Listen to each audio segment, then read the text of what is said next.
এই যে আমরা ভয় পাই, কেন ভয় পাই? কেন অন্ধকারে আরো বেশি ভয় পাই? কেন অন্ধকারকে আমাদের অস্বাভাবিক লাগে? কখনো ভেবে দেখেছেন? বলা হয়ে থাকে যে এটা হয়তো আমাদের পূর্বপুরুষের কারণে যখন বাড়ি ঘর ছাড়া মানুষ খোলা জায়গায় ঘুমাতো, তখন অন্ধকারেই যত সব বিপদ নেমে আসতো। বিভিন্ন হিংস্র প্রাণীর আক্রমণ থেকে শুরু করে নানা ধরনের বিপদ, এবং সেগুলো রাতেই ঘটত। আর তখন থেকেই মানুষ অন্ধকারকে ভয় পাওয়া শুরু করে। এবং যুগের পর যুগ, শুধু না, শতাব্দীর পর শতাব্দী ধরে মানুষ হয়তো এই কারণেই ভয় পায়। আপনাদের কি মনে হয়, মানুষের এই ভয় পাওয়াটা কি সেখান থেকে এসছে? আমরা আর একটা জিনিস কখনো ভেবে দেখেছি? আমাদের ভয় লাগে সেই জিনিসগুলোতে যেগুলো আমরা দেখতে পাই না। ধরুন, একটা শব্দ হচ্ছে, সেই শব্দের উৎস যদি আমরা দেখে ফেলি তাহলে ভয়টা কম লাগে, কিন্তু সেই শব্দের উৎস যদি আমি না দেখতে পাই তাহলে ভয়টা বেড়ে যায়। যা কিছু অদৃশ্য, ধরুন হয়তো আপনি এই সময়ে আপনার রুমে একা আছেন, আপনি অনুভব করছেন এই রুমটিতে আপনি একা নন, কোনো একজনের অস্তিত্ব আপনি টের পাচ্ছেন। হয়তো কোনো শব্দের মাধ্যমে বা একান্ত অনুভবের মাধ্যমে আপনি বুঝতে পারছেন এই ঘরে আপনি একা নন, অন্য কোনো একটা এনার্জি এই ঘরে রয়েছে। কি হয় তখন? তখন কিন্তু আমাদের ভয়টা আরো বেড়ে যায়, কারণ আমি বুঝতে পারছি যে এই রুমে অন্য কারো অস্তিত্ব আছে, কিন্তু তাকে আমার দেখার উপায় নেই, কোনো কিছু করার উপায় নেই। ভয়টা অদৃশ্য কোনো কিছুর ওপরে আরো বেড়ে যায়। যুগের পর যুগ ধরে আমরা ভয় পাই, আর আমাদের পূর্বপুরুষের কারণে হয়তো আমরা অন্ধকারকে আরো বেশি ভয় পাই। আসলে যা কিছু অদৃশ্য, হয়তো অন্ধকারের সাথেও এর একটা মিল খুঁজে পাবেন। যেমন ধরুন, অন্ধকার মানেই সেখানে কোনো আলো নেই, আর যেখানে আলো নেই সেখানে সবকিছুই অদৃশ্য। অদৃশ্য ঠিক বলবো না, মানে দেখা যায় না আর কি। ওই যে বলেছিলাম, যা কিছু দেখা যায় না কিন্তু অনুভব করা যায়, তাতেই আমাদের ভয় বেশি। জানি না কতটুকু গুছিয়ে বলতে পারলাম। আপনাদের সবাইকে স্বাগত জানাচ্ছি। আমার নাম মিম। আমি আপনার অনেক পুরনো একজন লিসেনার। আমার বাড়ি গাইবান্ধাতে। আমি আমার সঙ্গে ঘটে যাওয়া একটা অভিজ্ঞতা আপনাদের সাথে শেয়ার করতে চাই। ঘটনাটি মূলত আমরা যে বাড়িতে থাকি সে বাড়িকে কেন্দ্র করে। আমরা এই বাড়িতে 10 বছরের বেশি সময় থেকে ভাড়ায় আছি। যদিও পড়াশোনার জন্য আমাকে এখন ঢাকায় থাকতে হয়। বাড়িটির ব্যাপারে একটু বর্ণনা দিই। বাড়িটি মূলত মুক্তিযুদ্ধের পরে বানানো হয়েছিল। বাড়িটি 1 বিঘার একটু কম জায়গার উপরে বানানো একটি দোতলা বাড়ি, 4টা ইউনিট, নিচে 2টো, ওপরে 2টো, এবং বাড়ির পেছনে বেশ কয়েকটা আম গাছ সহ অনেক গাছগাছালি রয়েছে। বাড়িটির পেছন সাইডে হাফ ওয়ালের একটি ছোট্ট ঘর ছিল, যেটাতে কেয়ারটেকার থাকতো বাড়িটি দেখাশোনা করার জন্য। আরেকটা কথা বলে রাখি, আমাদের বাড়ির যে মূল মালিক তিনি মারা গিয়েছিলেন 1990-এর আশেপাশে। উনি মারা যাবার পরে আমাদের এই পুরো বাসাটা 5 থেকে 7 বছরের মতো ফাঁকা পড়েছিল। বাড়িওয়ালার একজন মেয়ে ছিল, উনি মেডিকেলে পড়ার জন্য ঢাকায় স্থায়ীভাবে বসবাস করেন। পরবর্তীতে বাড়িটা ঠিকঠাক করে ভাড়া দেয়া হয়। বাড়িটির 4 ইউনিটের মধ্যে আমরা নিচতলায় থাকতাম। নিচতলার 2য় ইউনিটে বাড়িওয়ালার আসবাব ছিল। ঈদে কখনো বাসায় আসলে বাড়িওয়ালার মেয়ে ওখানে থাকতো। নর্মালি ওটা গোডাউন হিসেবে ইউজ করা হতো। 2য় তলার 2টি ইউনিটে 2 ভাড়াটিয়া থাকতো। আরেকটা কথা বলে রাখি, আমাদের বাসায় যে কেয়ারটেকার দেখাশোনা করে তিনি একজন বৃদ্ধ মহিলা, বয়স 70 থেকে 80 হবে। তার ব্যাপারে বেশ কিছু ঘটনা শুনেছিলাম। এই বৃদ্ধ মহিলাকে সবাই আইজলের নানি বলে ডাকে। বুড়িটির মাথায় কোনো চুল নেই। চুল নেই বলতে মাথায় নাকি চুল ছিল, সবই পড়ে গিয়েছে। আইজলের নানির চুল পড়ে যাওয়ার পেছনে একটা রহস্যজনক ঘটনা রয়েছে। ঘটনাটি এরকম, আমাদের বাড়ির পেছনে বেশ কিছু আম গাছ রয়েছে। আগেই বলেছিলাম, আইজলের নানি রুমে একাই থাকতো। জ্যৈষ্ঠ মাসের কোনো এক মধ্যরাতে প্রচণ্ড ঝড় বৃষ্টি এবং বাতাস শুরু হয়। এরকম মাসে প্রচণ্ড আম পড়ে ঝড় বৃষ্টিতে। বৃদ্ধ যে ঘরে থাকে সে ঘরের পাশে বেশ কিছু আম গাছ ছিল বিধায় কোনো আম পড়লে সেই বৃদ্ধ বুঝতে পারতেন। তো সেদিন আনুমানিক রাত 2টা থেকে 3টার আশেপাশে বৃদ্ধ মহিলা আম পড়ার শব্দে রুম থেকে বের হয়ে আম নিয়ে আসতে যায়। বিদ্যুৎ চমকাচ্ছিল, সঙ্গে বাতাস ছিল। বুড়ি বের হয়ে দেখে আম গাছের নিচে 2-3টা ছোট ছোট বাচ্চা আম নিয়ে দৌড়াদৌড়ি শুরু করেছে। বৃদ্ধ মহিলা অত কিছু বুঝতে না পেরে বাচ্চাগুলোকে সেখান থেকে তাড়িয়ে দেয় এবং আমগুলো তার রুমে নিয়ে আসে। পরবর্তীতে আমগুলো কোনো চিন্তা ছাড়াই খেয়ে ফেলে। তার কিছুদিন পর থেকে বৃদ্ধ মহিলা অস্বাভাবিক আচরণ শুরু করে। পরবর্তীতে তার আত্মীয় স্বজন বুঝতে পারে তার উপরে জিনের আসর হয়েছে এবং আমগুলি খাওয়ার পর থেকে তার মাথার সম্পূর্ণ চুল একটু একটু করে পড়ে যায়। হুজুরের ঝাড়ফুঁক এবং তাবিজের মাধ্যমে বৃদ্ধ মহিলা কিছুটা সুস্থ হলেও সন্ধ্যার পরে রুম থেকে বের হতে বারণ করা হয়। আজ অবধি সন্ধ্যার পরে সেই বৃদ্ধ মহিলা কখনো বাইরে বের হন না। এখন আসি মূল ঘটনায়। আমি মূলত ঢাকায় থাকলেও করোনা ও ব্যক্তিগত কিছু কারণে 1 বছরের বেশি সময় হলো আমার বাড়িতেই আছি। কিন্তু পরীক্ষার জন্য 2-1 দিনের জন্য ঢাকায় গিয়ে থাকতে হতো। আমাদের বাড়িটি অনেক পুরনো বিধায় বাড়ির মালিক বাড়ির আনুষঙ্গিক কিছু কাজ করার জন্য বাড়ির দোতলার ভাড়াটিয়াদেরকে বাড়ি ছাড়তে নোটিশ দেন। আমাদেরকেও বলেন, কিন্তু আমরা অনেক পুরনো ভাড়াটিয়া বিধায় আমরা থেকে গিয়েছিলাম। বাড়ির দোতলায় কাজ শুরু হলেও 2 মাসের মধ্যে শেষ হয়ে যায়। নিচতলায় আমাদের ইউনিটের কাজ শুরু হওয়ার কথা। আমি ঢাকায় চলে আসি। আমি ঢাকায় চলে আসার 3 দিন পরে রমজান মাস শুরু হয়ে যায়। আমাদের ইউনিটের কাজ শুরু করার জন্য আমাদের সকল জিনিসপত্র নিচতলার ইউনিটে অর্থাৎ গুদামে শিফট করা হয়। বাবা চাকরির জন্য অন্য জেলায় অবস্থান করত বিধায় পুরো বাড়িতে আম্মু একাই থাকতো। আমি না থাকাতে আম্মুকে ওই গুদামে অর্থাৎ স্টোর রুমে সাময়িকভাবে থাকার জন্য নামাজ পড়ার জন্য একটা ব্যবস্থা করা হয়। পরীক্ষা শেষ হয়ে গেলে 6 রোজার দিকে আমি বাসায় ব্যাক করি। বাসায় ব্যাক করে আমার থাকার জায়গা না থাকার কারণে দোতলার 2টি ইউনিটের একটিতে অর্থাৎ ডাইনিং রুমে আমি কোনো রকমে একটি বেড পেতে থাকার সিদ্ধান্ত নেই।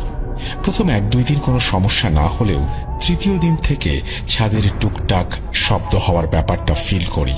প্রথম আওয়াজগুলো পাওয়াটা আমার কাছে কিছুটা মজার লাগতো, কিছুটা ভয়ও লাগতো।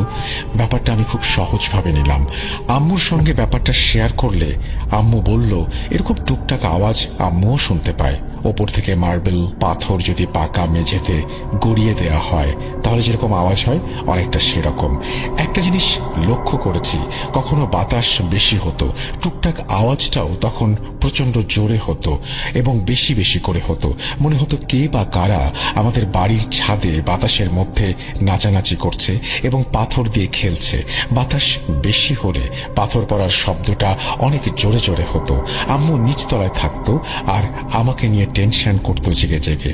কখনো জোরে আওয়াজ হলে আমাকে ফোন দিয়ে বলতো, বাবা ভয় করিস না, আমি নিচে জেগে আছি, বেশি সমস্যা হলে নিচে চলে আয়।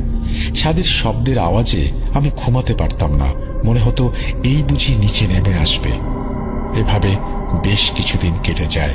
বাবা সাপ্তাহিক ছুটিতে 1 দিনের জন্য বাসায় আসতো। বাবার সঙ্গে শেয়ার করলে বাবা মজার ছলে এগুলো উড়িয়ে দেয় এবং এগুলোকে মনে না নিতে বলে। এবং বাবা শুক্রবার রাতে তার কর্মস্থানে অর্থাৎ অন্য জেলায় চলে যায়। শনিবার সারাদিন রোজা থাকার পর ইফতারের আগে হঠাৎ করে আমার মনে হলো যাই একটু ছাদ থেকে ঘুরে আসি। ইফতারের আর 5-7 মিনিট বাকি ছিল, অন্ধকার নেমে এসেছিল হালকা।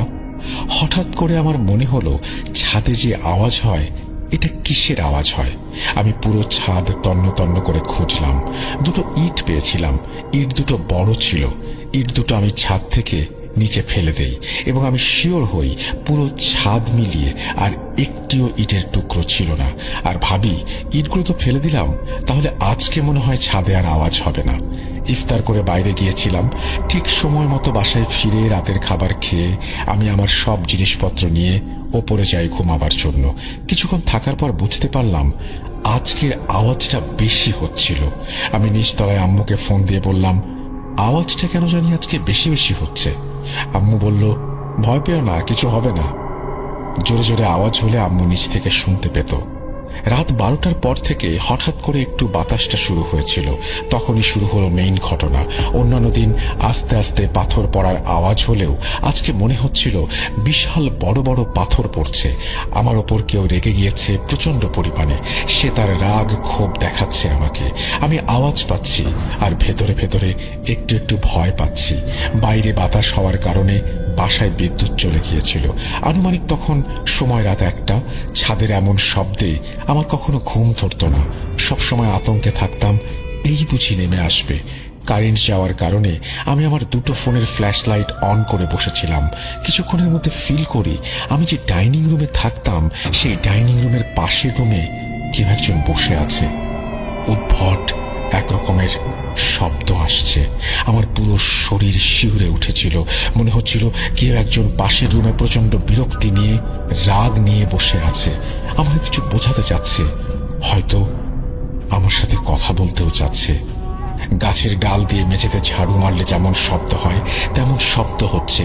ফড়িংয়ের পাখা ভেঙে গেলে মেঝেতে পড়ে গিয়ে সে যেমন ভাঙা পাখায় ওড়ার চেষ্টা করে, তখন যে শব্দটা হয় ঠিক তেমন শব্দ পাচ্ছি। পর্দা টাঙানোর রিং প্রচন্ড জোরে জোরে নাড়াচ্ছে কেউ। আমি বুঝতে পারছি পাশের রুমে কেউ একজন এসেছে, আমার সঙ্গে হয়তো কথা বলতে চায়। আমি পুরোই নিস্তব্ধ হয়ে আছি। কি হচ্ছে আমার সঙ্গে এসব? পুরো মিনিট 2 নিশ্চুপ হয়ে বসে আছি আর ভাবছি আমি মনে হয় অন্য দুনিয়াতে। এখন উঠে বসার সাহসটা পর্যন্ত আমার নেই। এরকম সময়ের মুখোমুখি কখনো হয়নি।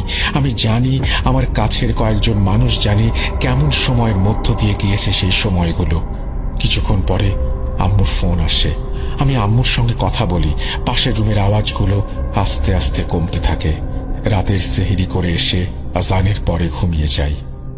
একই সপ্তাহের মঙ্গলবারে আমার সঙ্গে সেম জিনিসটা দ্বিতীয়বার ঘটে।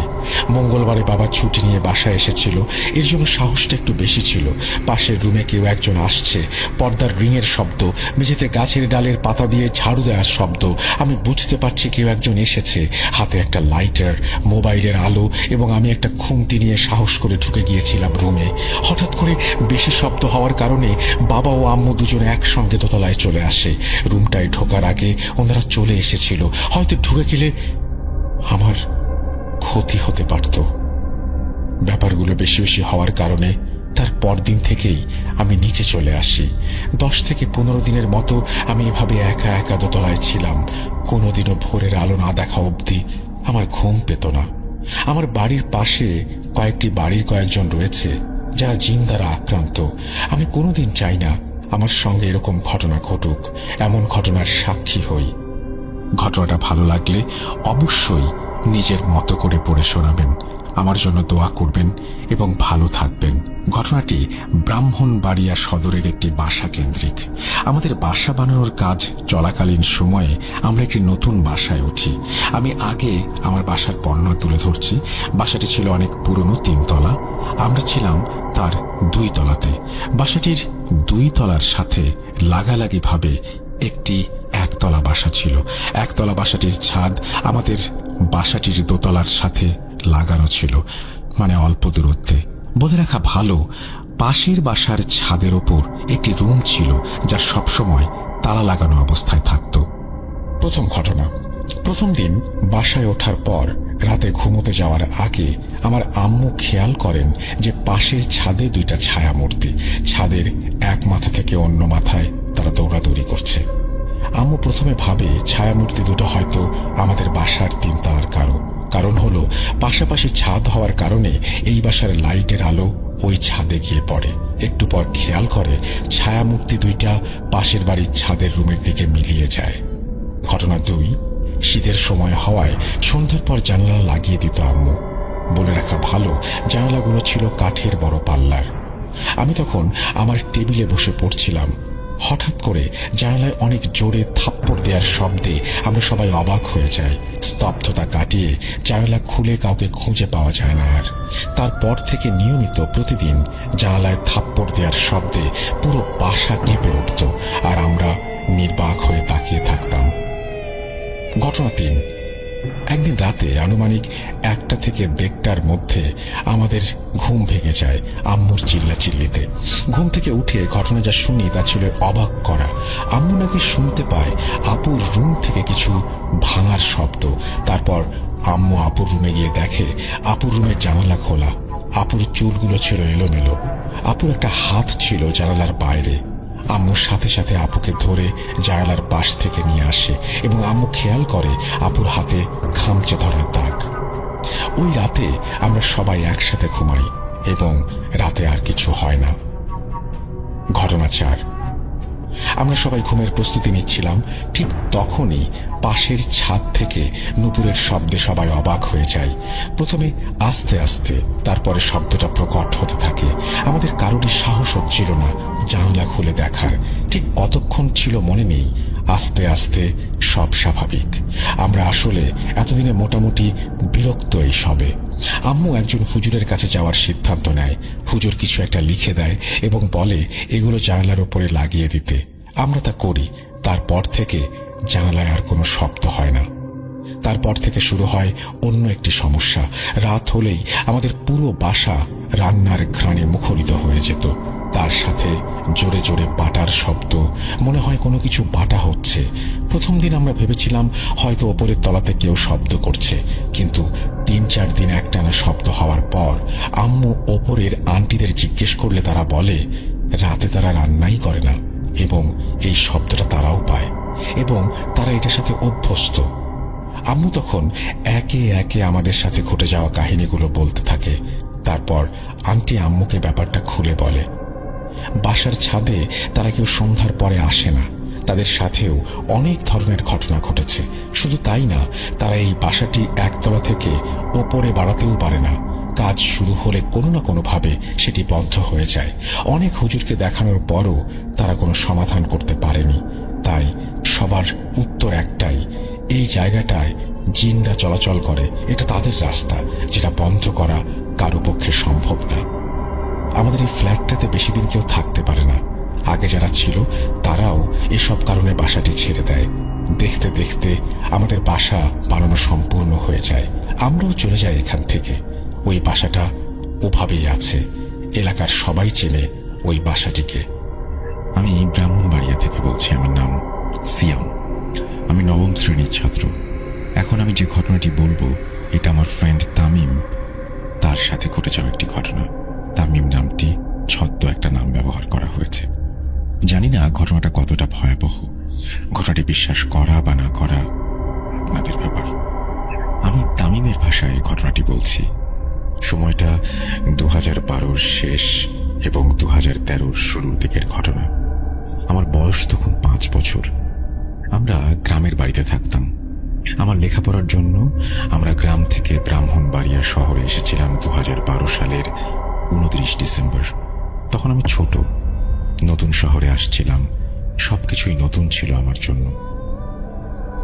ঘটনা 1। সময়টা 2012-র 29 ডিসেম্বর থেকে 2013-র 5 জানুয়ারির মধ্যে কোনো একটা সময় হবে। তখন অনেক রাত। আম্মু ঘুমাচ্ছিল। বলে রাখা ভালো, আমার বাবা প্রবাসী, তাই আমি, আমার বোন এবং আম্মু বাসায় থাকতাম। আমাদের বাসা ছিল ব্রাহ্মণবাড়িয়ায় তখনকার সবচেয়ে বড় বিল্ডিং, যেটা 14 তলার পাশে। ওই রাতে যখন আমার ঘুম ভাঙে তখন আমি জানালার কাছে দেখি একটা অতি প্রাকৃত কিছুর অস্তিত্ব। কিছু খেয়াল করার পর আমি অবয়বটাকে দেখতে পেলাম। ওই অবয়বটা আমাকে দেখে একটা পৈশাচিক হাসি দেয়, যা দেখে অনেক ভয় পাই এবং আমি যে ঘুমিয়ে পড়ি। সকালে আমি এটাকে ভুল ভেবে আর আম্মুকে বলিনি। ঘটনা 2। এর কিছুদিন পরে আম্মু বলল রাতে আমাদের খাট নাকি অনেক কাঁপছিল। প্রথমে আম্মু ভেবেছিল ভূমিকম্প, পরে পাশে খেয়াল করে দেখতে পেল অন্য কোনো কিছু নড়ছে না। তখন আম্মু কিছুটা ভয় পায় এবং দোয়া কালাম পড়ে ঘুমানোর চেষ্টা করে। ঘটনা 3। এর পরের দিনের ঘটনা। দ্বিতীয় দিনের মতোই আবার এই ঘটনাটি ঘটল। তখন আমিও ওই খাটের কম্পনটি অনুভব করেছিলাম। ঘটনা ঘটনা 4, এর পরের দিন আমার আম্মু আর আমার দূর সম্পর্কের একজন খালুর সাথে যোগাযোগ হলো, যিনি হুজুর। তখন আম্মু আমার খালুকে বাসায় আসতে বললেন। তিনি আমাদের পুরো বাসা ঘুরে আম্মুকে বললেন তিনি পরদিন জানাবেন। এরই মাঝখানে আমাদের নানা রকমের অতি প্রাকৃত ঘটনা ঘটতে থাকে। পরদিন আমার খালু আম্মুকে ফোন করে বলল একটা খারাপ জিন যা আমার উপরে আসর করার চেষ্টা করছে। ওই দিন বিকেলে খালু আমার বাসায় আসার কথা বললেন। যথারীতি খালু বিকেলে বাসায় এসে আমাদের 3 জনকে 3টা তাবিজ দেন এবং সব সময় এটা আমাদের পড়ে থাকতে বললেন। এরই সাথে উনি আমাদের বাসা বন্ধ করে দেন। কিন্তু খালু আমাদের বলেন কোনো মৃত বাড়িতে বা জানাজায় অংশগ্রহণ করার সময় যেন তাবিজ খুলে যায়। ঘটনা 5, এরপর 5 বছর চলে যায়। সময়টা 2018। আমি তখন 5ম শ্রেণীতে পড়ি। এরই মাঝে আমার সাথে অন্য কোনো ঘটনা ঘটেনি। ওই বছর আমি গরমের ছুটিতে আমার মামার বাড়িতে যাই এবং এর মধ্যে এক শুক্রবার জুম্মার নামাজের পর একজনের জানাজা ছিল। তখন আমি জানাজায় অংশগ্রহণ করি, কিন্তু তখন আমি তাবিজ খুলতে ভুলে যাই, আর এটা আমি তখন খেয়ালও করিনি। ঘটনা 6, ওই দিন রাতে আমি এবং আমার মামাতো ভাই বাইকে ঘুরতে যাওয়ার সিদ্ধান্ত নেই। আমার মামাতো ভাইয়ের নাম সাইম, এটিও ছদ্মনাম। বাইকটা সাইম ভাইয়ের না, বাইকটা ছিল তার বড় ভাই রাজীব ভাইয়ের। আর বাইকটা অনেক এক্সপেন্সিভ হয়।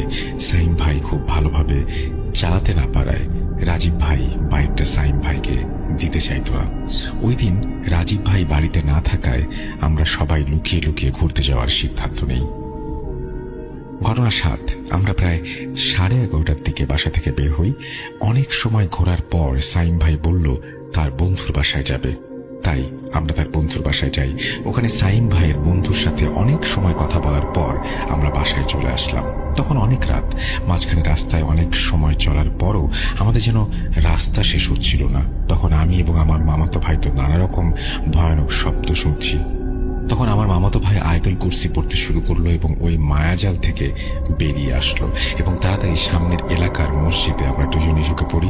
আমরা মসজিদের ভেতর থেকে বাইরে নানা ধরনের আওয়াজ পাই, মনে হয় কেউ আমাদের ডাকছে এমন। তখন আমরা একটি কথা বারবার শুনতে পারছিলাম, কথাটি ছিল এমন, বাইরে আয়। আর শুনতে পারলাম আমাদের নাকি ছাড়বে না। তখন ভয়ে মসজিদে উজু করে কোরআন পড়তে শুরু করলাম। এর একটু পরে আমরা দেখতে পেলাম ওই মসজিদের বড় হুজুর আসলেন এবং আমি হুজুরকে সবকিছু খুলে বললাম। তিনি তখন ওই তাবিজটা দেখাতে বললেন, কিন্তু আমার মনে পড়ে তখন আমি হুজুরকে তাবিজের কথা বলিনি। তো হুজুর জানলো কিভাবে?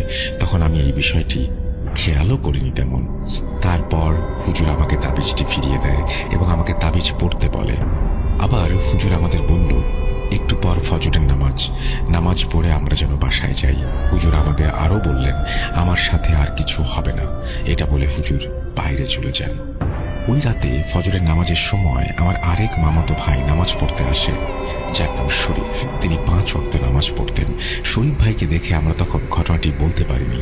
তখন আমি একটা জিনিস খেয়াল করলাম, ওই বড় হুজুর নামাজ পড়াতে আসেননি, নামাজ পড়াতে এসেছিল বড় হুজুরের ছাত্র। আর আমি শরীফ ভাইকে নিয়ে তখন বাড়িতে চলে যাই। পরদিন বিকেলে আমরা শরীফ ভাইকে সবকিছু খুলে বলি। তখন শরীফ ভাই বলে মসজিদের বড় হুজুর তো অসুস্থ, তিনি 1 সপ্তাহ থেকে হাসপাতালে, হুজুরের ছাত্র নামাজ পড়ান। এটা শুনে আমি এবং সাইম অনেক ভয় পেয়ে যাই। আমি তখন ওই বড় হুজুরের ছাত্রকে সম্পূর্ণ ঘটনা বলি। তিনি বলেন এরকম অনেক ঘটনা আমাদের সাথে ঘটে যা কখনো বুঝতে পারি না, যার কোনো বিশ্লেষণ থাকে না, হয়তো আমাদের কাছে থাকে না, হয়তো ওই সময় আমাদেরকে সাহায্য করেছিলেন তিনি, হয়তো তার রূপ ধরে ভালো কোনো জিন।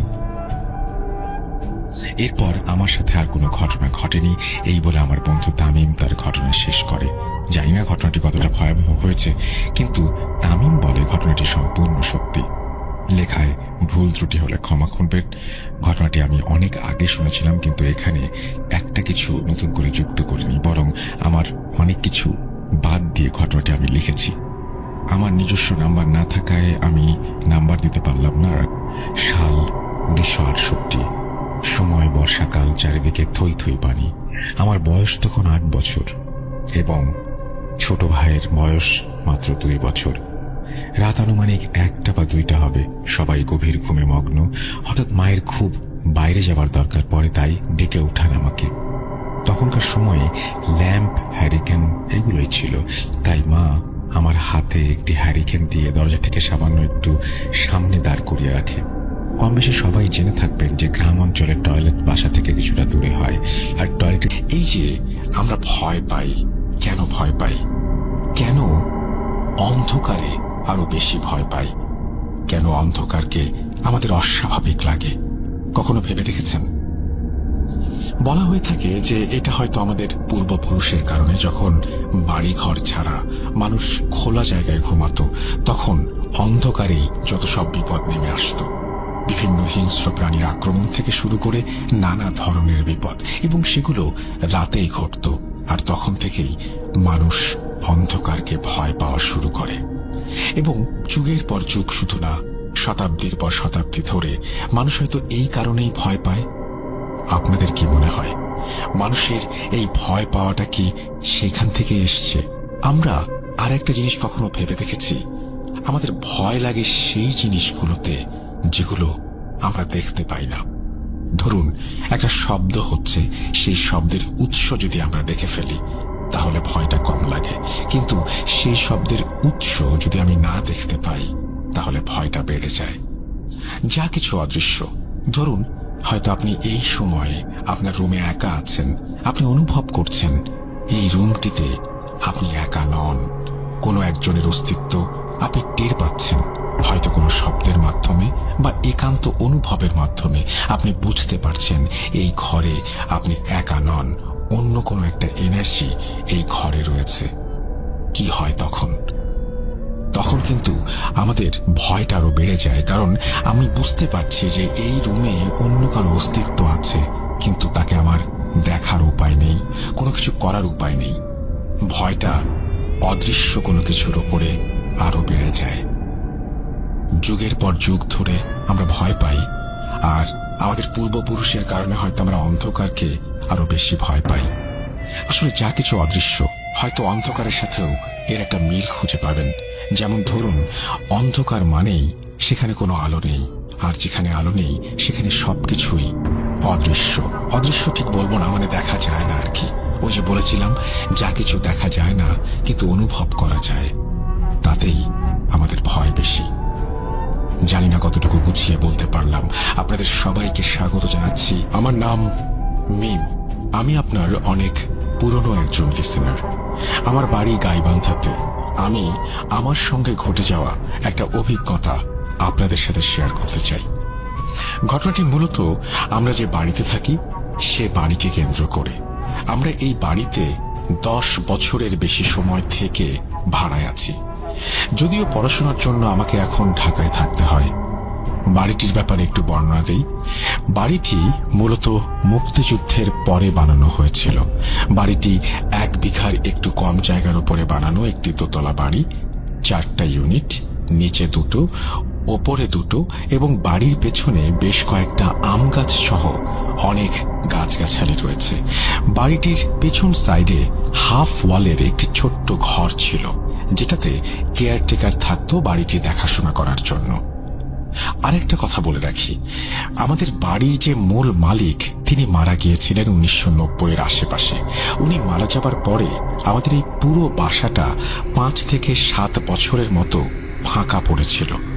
বাড়িওয়ালার একজন মেয়ে ছিল, উনি মেডিকেলে পড়ার জন্য ঢাকায় স্থায়ীভাবে বসবাস করেন।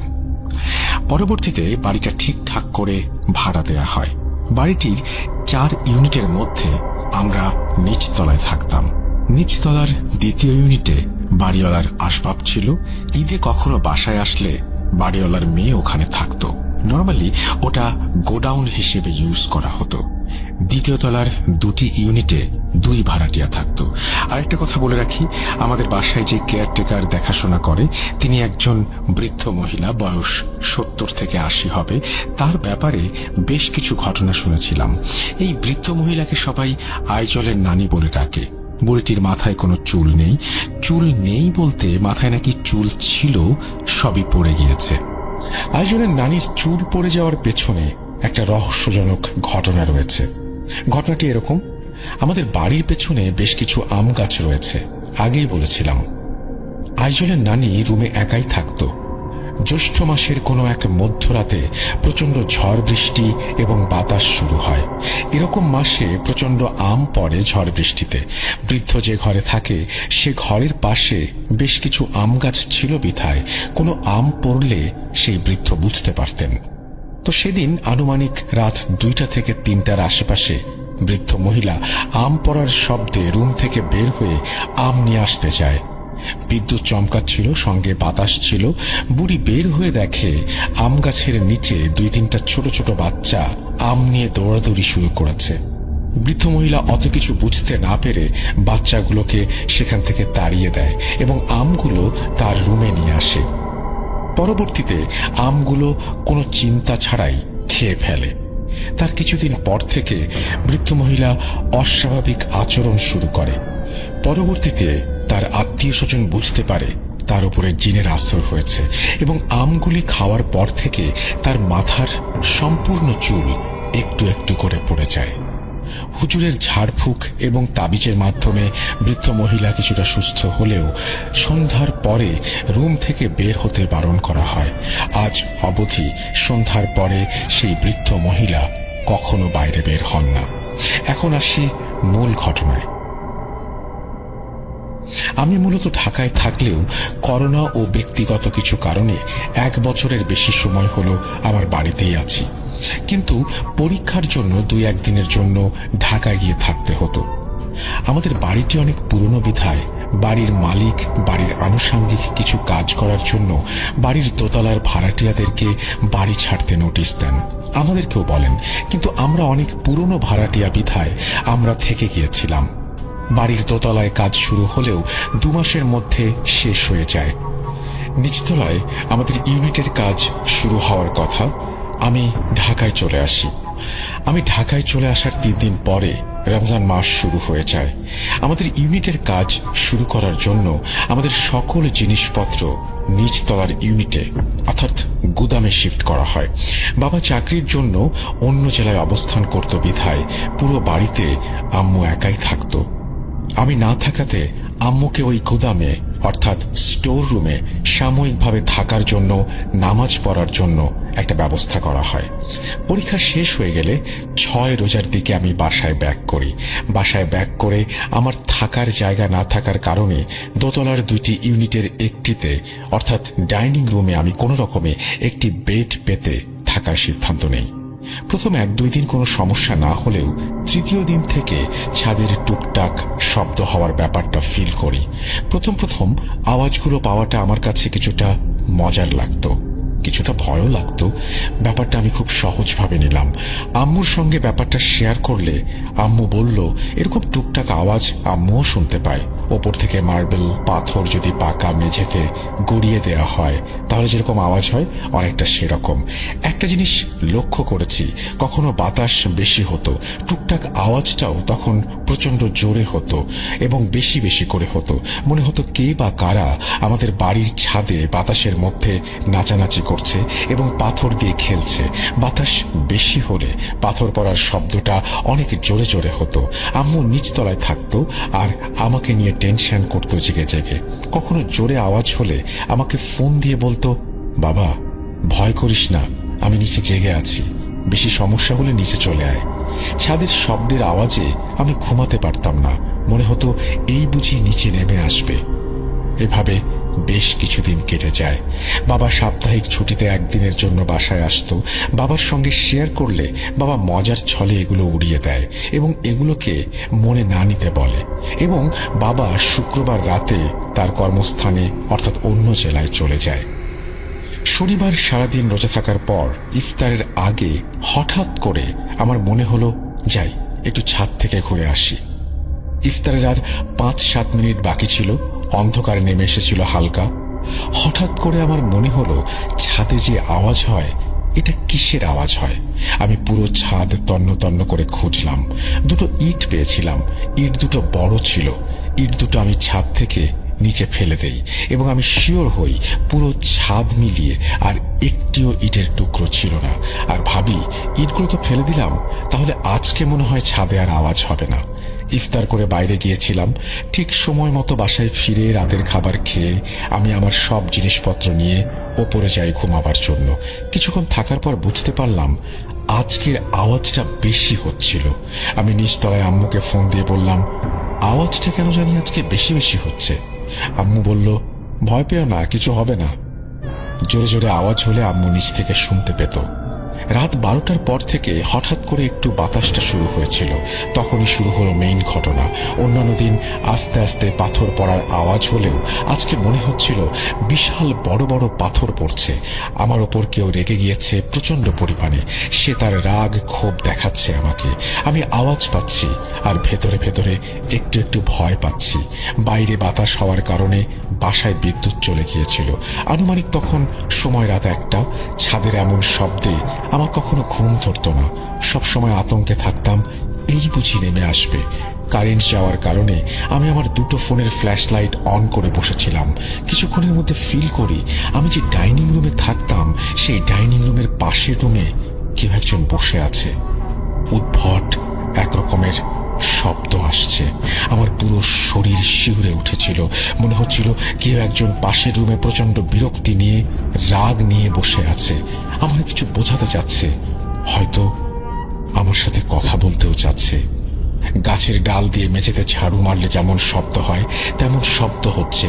ফড়িংয়ের পাখা ভেঙে গেলে মেঝেতে পড়ে গিয়ে সে যেমন ভাঙা পাখায় ওড়ার চেষ্টা করে তখন যে শব্দটা হয় ঠিক তেমন শব্দ পাচ্ছি।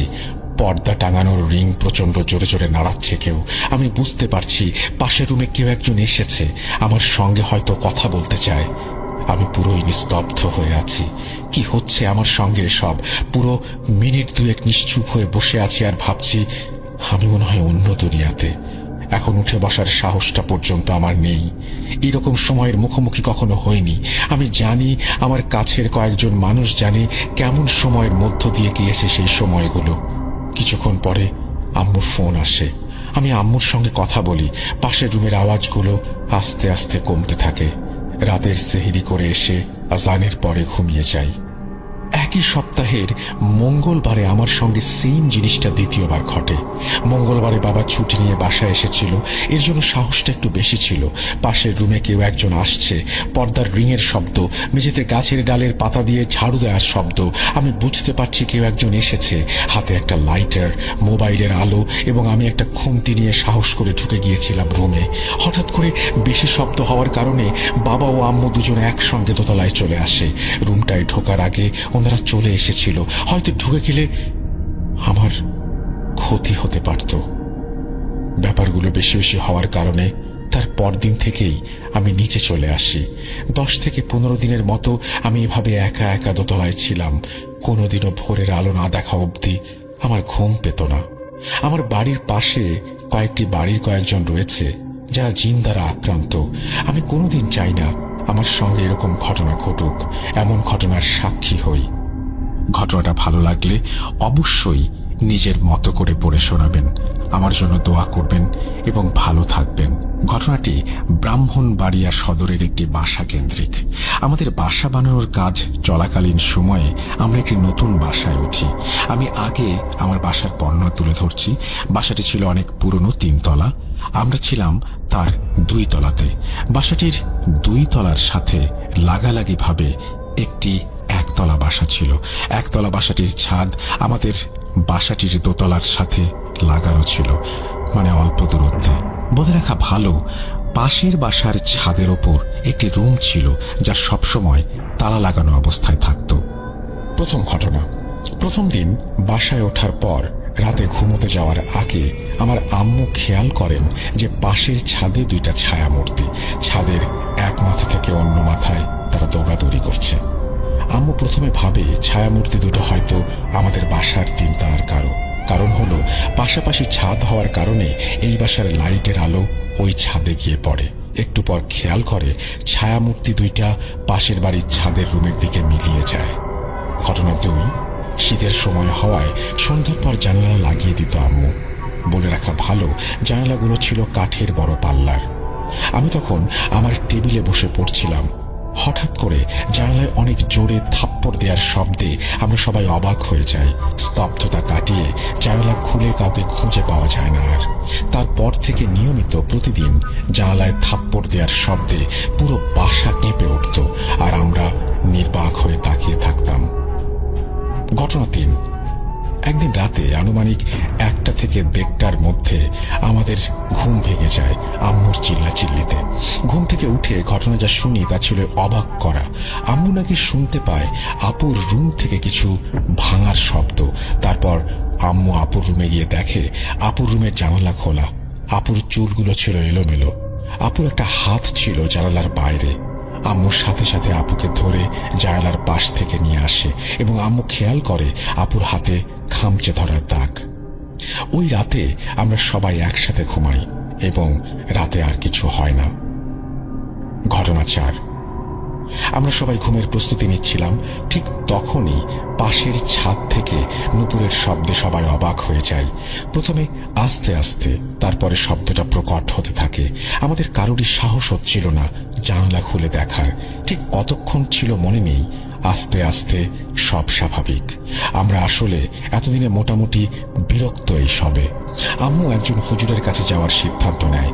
হুজুর কিছু একটা লিখে দেয় এবং বলে এগুলো জানালার উপরে লাগিয়ে দিতে। আমরা তা করি। তারপর থেকে জানালায় আর কোনো শব্দ হয় না। তারপর থেকে শুরু হয় অন্য একটি সমস্যা। রাত হলেই আমাদের পুরো বাসা রান্নার ঘ্রাণে মুখরিত হয়ে যেত। তার সাথে জোরে জোরে বাটার শব্দ। মনে হয় কোনো কিছু বাটা হচ্ছে। প্রথম দিন আমরা ভেবেছিলাম হয়তো ওপরের তলাতে কেউ শব্দ করছে, কিন্তু 3-4 দিন একটানা শব্দ হওয়ার পর আম্মু ওপরের আন্টিদের জিজ্ঞেস করলে তারা বলে রাতে তারা রান্নাই করে না এবং এই শব্দটা তারাও পায় এবং তারা এটার সাথে অভ্যস্ত। আম্মু তখন একে একে আমাদের সাথে ঘটে যাওয়া কাহিনীগুলো বলতে থাকে। তারপর আন্টি আম্মুকে ব্যাপারটা খুলে বলে। বাসার ছাদে তারা কেউ সন্ধ্যার পরে আসে না। তাদের সাথেও অনেক ধরনের ঘটনা ঘটেছে। শুধু তাই না, তারা এই বাসাটি একতলা থেকে ওপরে বাড়াতেও পারে না। কাজ শুরু হলে কোনো না কোনোভাবে সেটি বন্ধ হয়ে যায়। অনেক হুজুরকে দেখানোর পরও তারা কোনো সমাধান করতে পারেনি। তাই সবার উত্তর একটাই, এই জায়গাটায় জিনরা চলাচল করে। এটা তাদের রাস্তা, যেটা বন্ধ করা কারো পক্ষে সম্ভব না। আমাদের এই ফ্ল্যাটটাতে বেশি দিন কেউ থাকতে পারে না। আগে যারা ছিল তারাও এসব কারণে বাসাটি ছেড়ে দেয়। দেখতে দেখতে আমাদের বাসা বানানো সম্পূর্ণ হয়ে যায়। আমরাও চলে যাই এখান থেকে। ওই বাসাটা ওভাবেই আছে। এলাকার সবাই চেনে ওই বাসাটিকে। আমি ব্রাহ্মণবাড়িয়া থেকে বলছি। আমার নাম সিয়াম। আমি 9ম শ্রেণীর ছাত্র। এখন আমি যে ঘটনাটি বলবো এটা আমার ফ্রেন্ড তামিম তার সাথে ঘটে যাওয়া একটি ঘটনা। তামিম নামটি ছদ্ম একটা নাম ব্যবহার করা হয়েছে। জানি না ঘটনাটা কতটা ভয়াবহ। ঘটনাটি বিশ্বাস করা বা না করা আপনাদের ব্যাপার। আমি তামিমের ভাষায় ঘটনাটি বলছি। সময়টা 2012-র শেষ এবং 2013-র শুরুর দিকের ঘটনা। আমার বয়স তখন 5 বছর। আমরা গ্রামের বাড়িতে থাকতাম। আমার লেখাপড়ার জন্য আমরা গ্রাম থেকে ব্রাহ্মণবাড়িয়া শহরে এসেছিলাম 2012 সালের 29 ডিসেম্বর। তখন আমি ছোট, নতুন শহরে আসছিলাম। সবকিছুই নতুন ছিল আমার জন্য। ঘটনা 1। সময়টা 2012-র 29 ডিসেম্বর থেকে 2013-র 5 জানুয়ারির মধ্যে কোনো একটা সময় হবে। তখন অনেক রাত। আম্মু ঘুমাচ্ছিল। বলে রাখা ভালো, আমার বাবা প্রবাসী, তাই আমি, আমার বোন এবং আম্মু বাসায় থাকতাম। আমাদের বাসা ছিল ব্রাহ্মণবাড়িয়ায় তখনকার সবচেয়ে বড় বিল্ডিং, যেটা 14 তলার পাশে। ওই রাতে যখন আমার ঘুম ভাঙে তখন আমি জানালার কাছে দেখি একটা অতি প্রাকৃত কিছুর অস্তিত্ব। কিছু খেয়াল করার পর আমি অবয়বটাকে দেখতে পেলাম। ওই অবয়বটা আমাকে দেখে একটা পৈশাচিক হাসি দেয়, যা দেখে অনেক ভয় পাই এবং আমি যে ঘুমিয়ে পড়ি। সকালে আমি এটাকে ভুল ভেবে আর আম্মুকে বলিনি। ঘটনা 2। এর কিছুদিন পরে আম্মু বলল রাতে আমাদের খাট নাকি অনেক কাঁপছিল। প্রথমে আম্মু ভেবেছিল ভূমিকম্প, পরে পাশে খেয়াল করে দেখতে পেল অন্য কোনো কিছু নড়ছে না। তখন আম্মু কিছুটা ভয় পায় এবং দোয়া কালাম পড়ে ঘুমানোর চেষ্টা করে। ঘটনা 3। এর পরের দিনের ঘটনা। দ্বিতীয় দিনের মতোই আবার এই ঘটনাটি ঘটল। তখন আমিও ওই খাটের কম্পনটি অনুভব ঘটনা 4, এর পরের দিন আমার আম্মু আর আমার দূর সম্পর্কের একজন খালুর সাথে যোগাযোগ হলো, যিনি হুজুর। তখন আম্মু আমার খালুকে বাসায় আসতে বললেন। তিনি আমাদের পুরো বাসা ঘুরে আম্মুকে বললেন তিনি পরদিন জানাবেন। এরই মাঝখানে আমাদের নানা রকমের অতি প্রাকৃত ঘটনা ঘটতে থাকে। পরদিন আমার খালু আম্মুকে ফোন করে বলল একটা খারাপ জিন যা আমার উপরে আসর করার চেষ্টা করছে। ওই দিন বিকেলে খালু আমার বাসায় আসার কথা বললেন। যথারীতি খালু বিকেলে বাসায় এসে আমাদের 3 জনকে 3টা তাবিজ দেন এবং সব সময় এটা আমাদের পড়ে থাকতে বললেন। এরই সাথে উনি আমাদের বাসা বন্ধ করে দেন। কিন্তু খালু আমাদের বলেন কোনো মৃত বাড়িতে বা জানাজায় অংশগ্রহণ করার সময় যেন তাবিজ খুলে যায়। ঘটনা 5, এরপর 5 বছর চলে যায়। সময়টা 2018। আমি তখন 5ম শ্রেণীতে পড়ি। এরই মাঝে আমার সাথে অন্য কোনো ঘটনা ঘটেনি। ওই বছর আমি গরমের ছুটিতে আমার মামার বাড়িতে যাই এবং এর মধ্যে এক শুক্রবার জুম্মার নামাজের পর একজনের জানাজা ছিল। তখন আমি জানাজায় অংশগ্রহণ করি, কিন্তু তখন আমি তাবিজ খুলতে ভুলে যাই, আর এটা আমি তখন খেয়ালও করিনি। ঘটনা 6, ওই দিন রাতে আমি এবং আমার মামাতো ভাই বাইকে ঘুরতে যাওয়ার সিদ্ধান্ত নিই। আমার মামাতো ভাইয়ের নাম সাইম, এটিও ছদ্মনাম। বাইকটা সাইম ভাইয়ের না, বাইকটা ছিল তার বড় ভাই রাজীব ভাইয়ের। আর বাইকটা অনেক এক্সপেন্সিভ হয়। সাইম ভাই খুব ভালোভাবে চালাতে না পারায় রাজীব ভাই বাইকটা সাইম ভাইকে দিতে চাইতো না। ওই দিন রাজীব ভাই বাড়িতে না থাকায় আমরা সবাই লুকিয়ে লুকিয়ে ঘুরতে যাওয়ার সিদ্ধান্ত নেই। ঘটনা 7, আমরা প্রায় 11:30টার দিকে বাসা থেকে বের হই। অনেক সময় ঘোরার পর সাইম ভাই বলল তার বন্ধুর বাসায় যাবে, তাই আমরা তার বন্ধুর বাসায় যাই। ওখানে সাইম ভাইয়ের বন্ধুর সাথে অনেক সময় কথা বলার পর আমরা বাসায় চলে আসলাম। তখন অনেক রাত। মাঝখানে রাস্তায় অনেক সময় চলার পরও আমাদের যেন রাস্তা শেষ হচ্ছিল না। তখন আমি এবং আমার মামাতো ভাই তো নানা রকম ভয়ানক শব্দ শুনছি। তখন আমার মামাতো ভাই আয়াতুল কুরসি পড়তে শুরু করলো এবং ওই মায়াজাল থেকে বেরিয়ে আসলো এবং তাড়াতাড়ি সামনের এলাকার মসজিদে আমরা দুজনে ঢুকে পড়ি। আমরা মসজিদের ভেতর থেকে বাইরে নানা ধরনের আওয়াজ পাই, মনে হয় কেউ আমাদের ডাকছে এমন। তখন আমরা একটি কথা বারবার শুনতে পারছিলাম, কথাটি ছিল এমন, বাইরে আয়। আর শুনতে পারলাম আমাদের নাকি ছাড়বে না। তখন ভয়ে মসজিদে উঁচু করে কোরআন পড়তে শুরু করলাম। এই একটু পরে আমরা দেখতে পেলাম ওই মসজিদের বড় হুজুর আসলেন এবং আমি হুজুরকে সবকিছু খুলে বললাম। তিনি তখন ওই তাবিজটা দেখাতে বললেন, কিন্তু আমার মনে পড়ে তখন আমি হুজুরকে তাবিজের কথা বলিনি। তো হুজুর জানলো কিভাবে? তখন আমি এই বিষয়টি খেয়ালও করিনি তেমন। তারপর হুজুর আমাকে তাবিজটি ফিরিয়ে দেয় এবং আমাকে তাবিজ পড়তে বলে। আবার হুজুর আমাদের বলল একটু পর ফজরের নামাজ পড়ে আমরা যেন বাসায় যাই। হুজুর আমাদের আরো বললেন আমার সাথে আর কিছু হবে না। এটা বলে হুজুর বাইরে চলে যান। ওই রাতে ফজরের নামাজের সময় আমার আরেক মামাতো ভাই নামাজ পড়তে আসে, যার নাম শরীফ। তিনি 5 ওয়াক্ত নামাজ পড়তেন। শরীফ ভাইকে দেখে আমরা তখন ঘটনাটি বলতে পারিনি। তখন আমি একটা জিনিস খেয়াল করলাম, ওই বড় হুজুর নামাজ পড়াতে আসেননি, নামাজ পড়াতে এসেছিল বড় হুজুরের ছাত্র। আর আমি শরীফ ভাইকে নিয়ে তখন বাড়িতে চলে যাই। পরদিন বিকেলে আমরা শরীফ ভাইকে সবকিছু খুলে বলি। তখন শরীফ ভাই বলে মসজিদের বড় হুজুর তো অসুস্থ, তিনি 1 সপ্তাহ থেকে হাসপাতালে, হুজুরের ছাত্র নামাজ পড়ান। এটা শুনে আমি এবং সাইম অনেক ভয় পেয়ে যাই। আমি তখন ওই বড় হুজুরের ছাত্রকে সম্পূর্ণ ঘটনা বলি।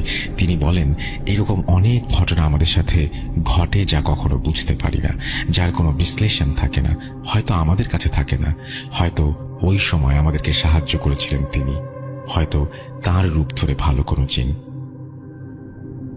এরপর আমার সাথে আর কোনো ঘটনা ঘটেনি, এই বলে আমার বন্ধু তামিম তার ঘটনা শেষ করে। জানি না ঘটনাটি কতটা ভয়াবহ হয়েছে, কিন্তু তামিম বলে ঘটনাটি সম্পূর্ণ সত্যি। লেখায় ভুল ত্রুটি হলে ক্ষমা করবেন। ঘটনাটি আমি অনেক আগে শুনেছিলাম, কিন্তু এখানে একটা কিছু নতুন করে যুক্ত করিনি, বরং আমার অনেক কিছু বাদ দিয়ে ঘটনাটি আমি লিখেছি। আমার নিজস্ব নাম্বার না থাকায় আমি নাম্বার দিতে পারলাম না। সাল 1968, সময় বর্ষাকাল, চারিদিকে থই থই পানি। আমার বয়স তখন 8 বছর এবং ছোট ভাইয়ের বয়স মাত্র 2 বছর।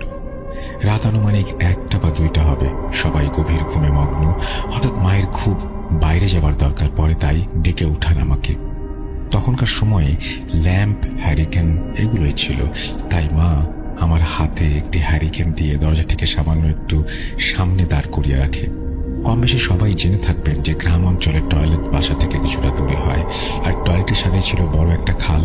মা টয়লেটে যাওয়ার সাথে সাথেই খুব হয়রান এবং ভীতস্ত চেহারা নিয়ে দৌড়ে এসে হুমড়ি খেয়ে পড়েন আমার উপরে। সাথে সাথে আমি জোর করে একটা চিৎকার দিই। চিৎকার শুনে আমার দাদু বাবাকে ডেকে নিয়ে আসে এবং আমার মাকে ঘরে নিয়ে যায় এবং তাড়াহুড়া করে দরজা বন্ধ করে দেয়। কোনো কিছু জিজ্ঞাসা করার আগেই দাদু হ্যারিকেনের আলোটা কমিয়ে দেন। খুব তাড়াহুড়া করে মাকে নিয়ে বিছানায় যেতে চাইলেও মায়ের দাঁড়ানোর কোনো ক্ষমতা ছিল না। ওই বয়সে আমার মাথায় এরকম চিন্তা আসেওনি। ঘুমিয়ে গিয়েছিলাম, ভেবেছিলাম হয়তো মায়ের কোমরে ব্যথা, কিন্তু সমস্যাটা হয়েছে পরবর্তী দিন সকালবেলা।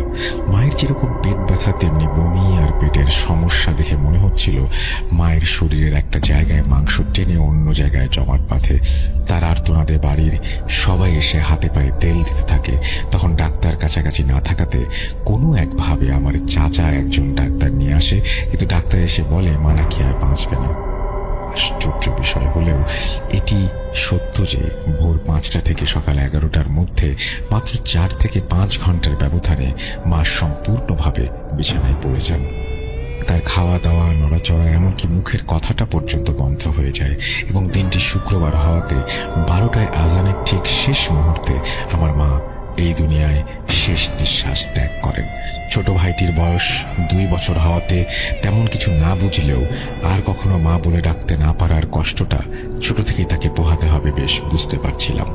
এরপর নামাজ শেষে জানাজা হয় এবং তারপরে হুজুর আমাদের সাথে দেখা করেন এবং আমার ছোট ভাইকে মাথায় হাত বুলিয়ে দেন। শেষে আমার বাবাকে সহ আমাদের 4টা তাবিজ দিয়ে যান এবং আমাদের ঘর বন্ধ করে দিয়ে যান। কিন্তু আমার মায়ের শেষ নিঃশ্বাসের বিনিময়ে থামেনি এই মৃত্যু। মা নাকি তার মুখ থেকে জবান বন্ধ হবার ঠিক আগ মুহূর্তে শুধু একটি কথাই বারবার বলে যায়, আর সেটি হলো 7 জন জিন, ওরা 7 জন, ওরা সবাইকে নিয়ে যাবে। আর বাবার থেকে হুজুর এই কথাটি শুনেই আমাদের তাবিজ দিয়েছিলেন। এরপরে বাবা এবং আমরা কেউ ঘর থেকে রাতে বের হতাম না। কিন্তু ঠিক পরের দিনই আমার এক শহীদ নামে চাচাতো ভাই আমার মায়ের মতন করে মারা যায়। এতে পুরো বাড়ির সবাই, আশেপাশের সবাই ভীতস্ত হয়ে পড়ে। এরপরে আমার মামি অনেকের বারণ উপেক্ষা করে আমাদের দেখতে আসে, কিন্তু আশ্চর্যজনকভাবে আমার মামি 3 দিন পরে মারা যায়। এরপরে এক চাচাতো ভাইয়ের বউ, তার 3টি ছোট বাচ্চা, যার মধ্যে একজন আমার থেকে 1 বছরের ছোট ছিল। এরপরে নূরজাহান নামে এক চাচাতো বোন ঠিক একইভাবে মারা যায়। এরপরে ঘটে গা শিউরে ওঠার মতো ঘটনা। চাচাতো বোন মারা যাওয়ার পরে আসর নামাজ বাদ তার জানাজা দেয়া হয়, কিন্তু আমাদের সেই হুজুর জানাজা দেওয়ার পরেই তিনিও তার পরের দিনই মারা গেলেন। এরপরে 6 দিনে 4 জন মারা যায়। কে কখন মৃত্যুর দেখা পাবে প্রতিটা মুহূর্ত কাটতে লাগলো আতঙ্কে। এরপর মাগরিবের আগেই সবাই যে যার ঘরে চলে যেত। এরপরে এটির একটা বিহিত করার জন্য সবাই মিলে একজন হুজুর খুঁজছিল, কিন্তু এমন কিছু শোনার পরে কেউই আসতে রাজি হচ্ছিল না। এরপরে অনেক খুঁজে বড় একজন আলেম বাড়িতে নিয়ে আসা হয়, কিন্তু সে বাড়িতে প্রবেশ করার সাথে সাথেই বলে দিলেন এই কাজ তার পক্ষে করা অসম্ভব এবং সে 3 দিন পরে আরো 3 জন নিয়ে আসবেন এর বিহিত করার জন্য বললেন। আর এই 3 দিন কেউ মাছ, মাংস, এমনকি বাগার দেওয়ার মতো কোনো তরকারিও রান্না করতে পারবে না এই বাড়িতে। আর ঠিক যতদিন এমন থাকবে ততদিন শুধু করলা, লাউ, দুধ খেতে হবে। এটি টানা 27 দিন করতে হয়েছে। 3 দিন পরে যে হুজুর 3 জন ফকির নিয়ে আসেন, এর মধ্যে ফকির যে ছিলেন তার নাম ছিল হাশেম ফকির। তিনি বাড়িতে ঢুকেই আমাদের বললেন যে অনেক দেরি করে ফেলেছেন, যাই হোক তবে এর বিহিত করেই ছাড়বো ইনশাল্লাহ। এরপরে শুরু হয় তার কার্যক্রম। সন্ধ্যার পরেই বাড়ির উঠোনের মাঝখানে বড় গর্ত করে আগুন জ্বালিয়ে দিতেন এবং 2 থেকে 3 কেজি শুকনো মরিচ পোড়াতেন। কিন্তু আশ্চর্যের বিষয় হলো এতে মরিচ পোড়ানোর কোনো গন্ধই হতো না। আর একই কাজের সময় বাড়ির কেউ ঘর থেকে বের হতে পারত না এবং সব মহিলাদের মাথায় কাপড় দেওয়া ছিল বাধ্যতামূলক। এরকম চলতে থাকে 7 দিন। এর মাঝে 3য় দিনের সময় বড় ফকির তার একজন সঙ্গীর ওপরে সেই 7 জন জিনের সর্দারকে হাজির করেন। অনেক তর্ক বিতর্ক জেরা করা হয়। তারপর কথাটা ছিল এরকম, তোরা কারা, কোথা থেকে এসেছিস, কতজন এসেছিস, এর জান নিচ্ছিস? আমরা পূর্ব নদী থেকে এসেছি, আমরা 7 জন, আমাদের চালান করা হয়েছে, 21টা জান না নিয়ে যাব না। অনেক হয়েছে, এবার অন্যদিকে যা, আমি থাকতে আর কোনো জান যাবে না।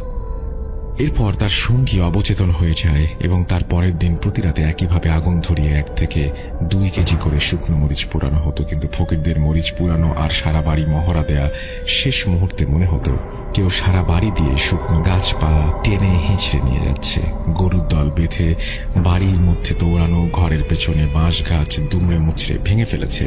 6 দিন 2 রাতের সময় আমাদের ঘরের পেছনে মুরগি ঘরের পাশে হাসিম ফকির ও তার স্ত্রী এবং সেই আলেম দৌড়ে আসলেন।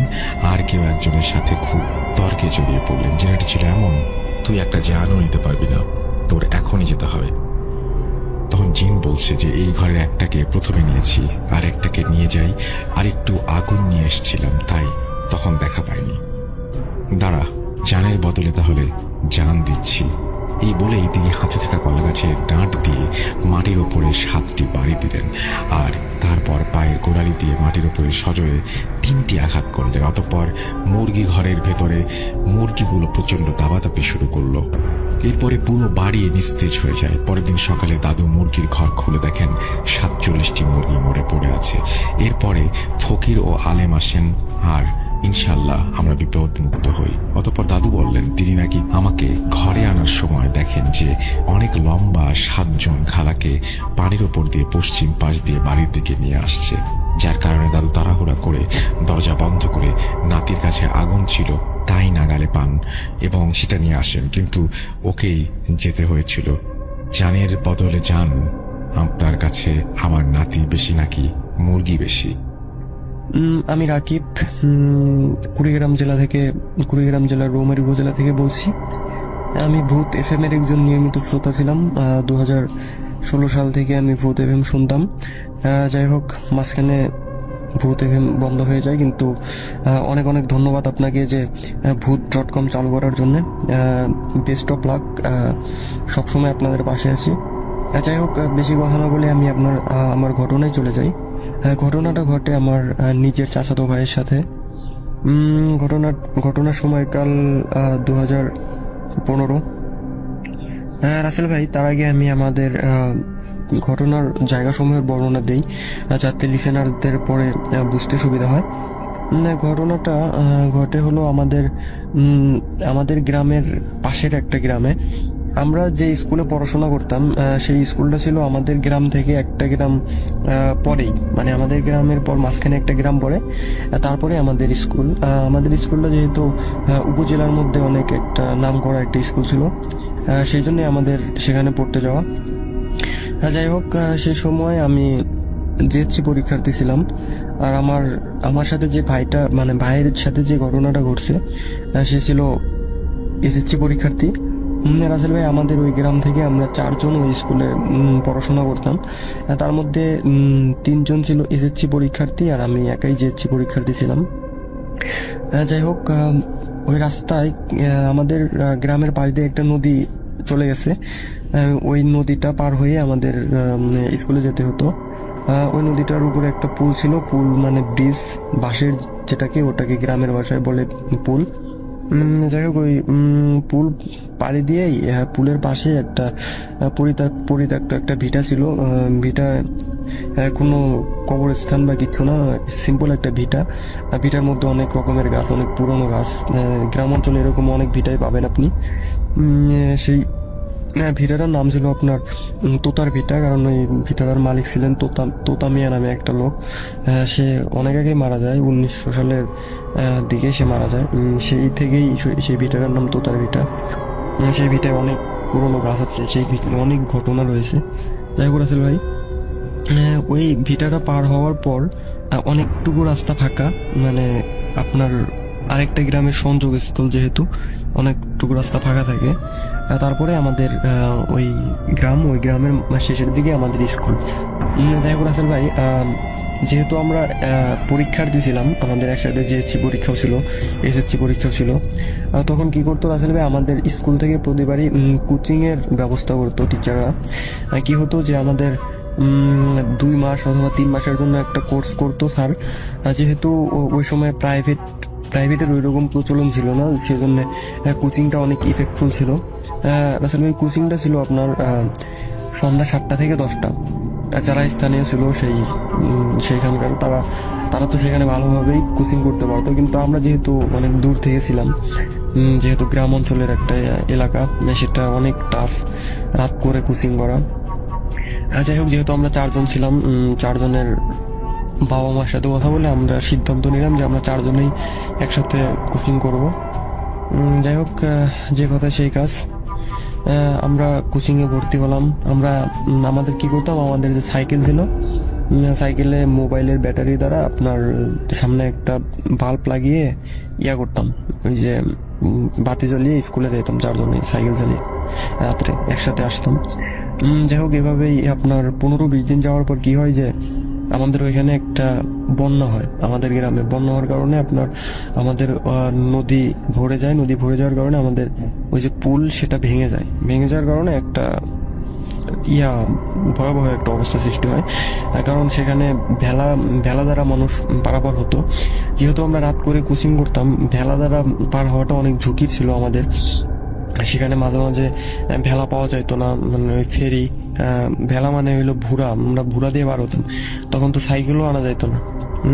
আমাদের গ্রাম থেকে আমাদের স্কুলে যেতে সময় লাগতো আপনার 30 মিনিটের মতো। আমাদের কোচিং ছুটি দিত 10টায়।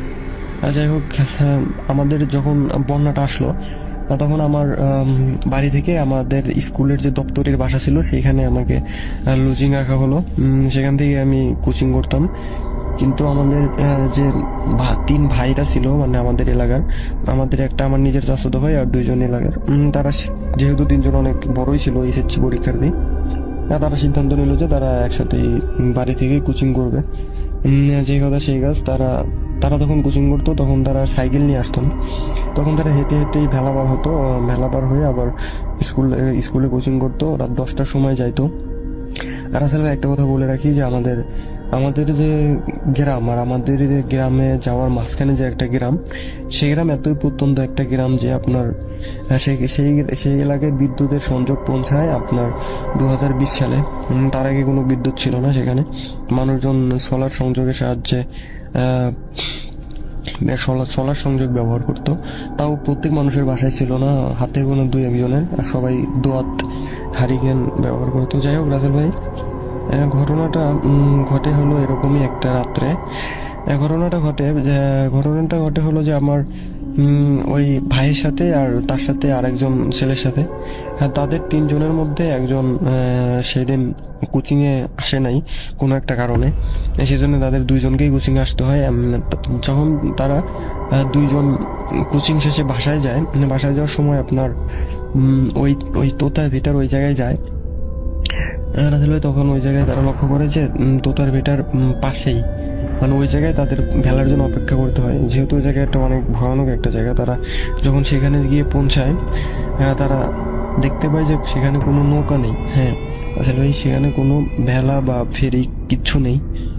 তারা অনেক ঘাবড়ে যায় মানে যে এত রাত্রে, মানে গ্রামে রাত 10টা 10:30 মানে কিন্তু অনেক রাত। মানুষ 8টা-9টার সময় গ্রামে ঘুমিয়ে পড়ে। যাই হোক, সেখানে তারা যখনই গিয়ে দেখে যে ভেলা নাই, তারা তো মানে অনেক ভয় পায়। মানে একটা জিনিস কি যে সেখানে অনেক ভয়ঙ্কর একটা জায়গা, সেখানে তোতার ভিটার, সেখানে এত রাত্রে তারা ভেলা পাচ্ছে না।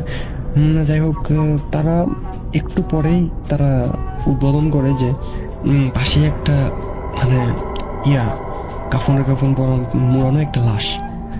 মানে লাশটা দেখে তারা রীতিমতো মানে এতটা ভয় পায় যে তারা মানে চিল্লাবে যে অথবা দৌড়াবে, তার কোনো ভাষাই তারা খুঁজে পায় না, এরকম একটা অবস্থা।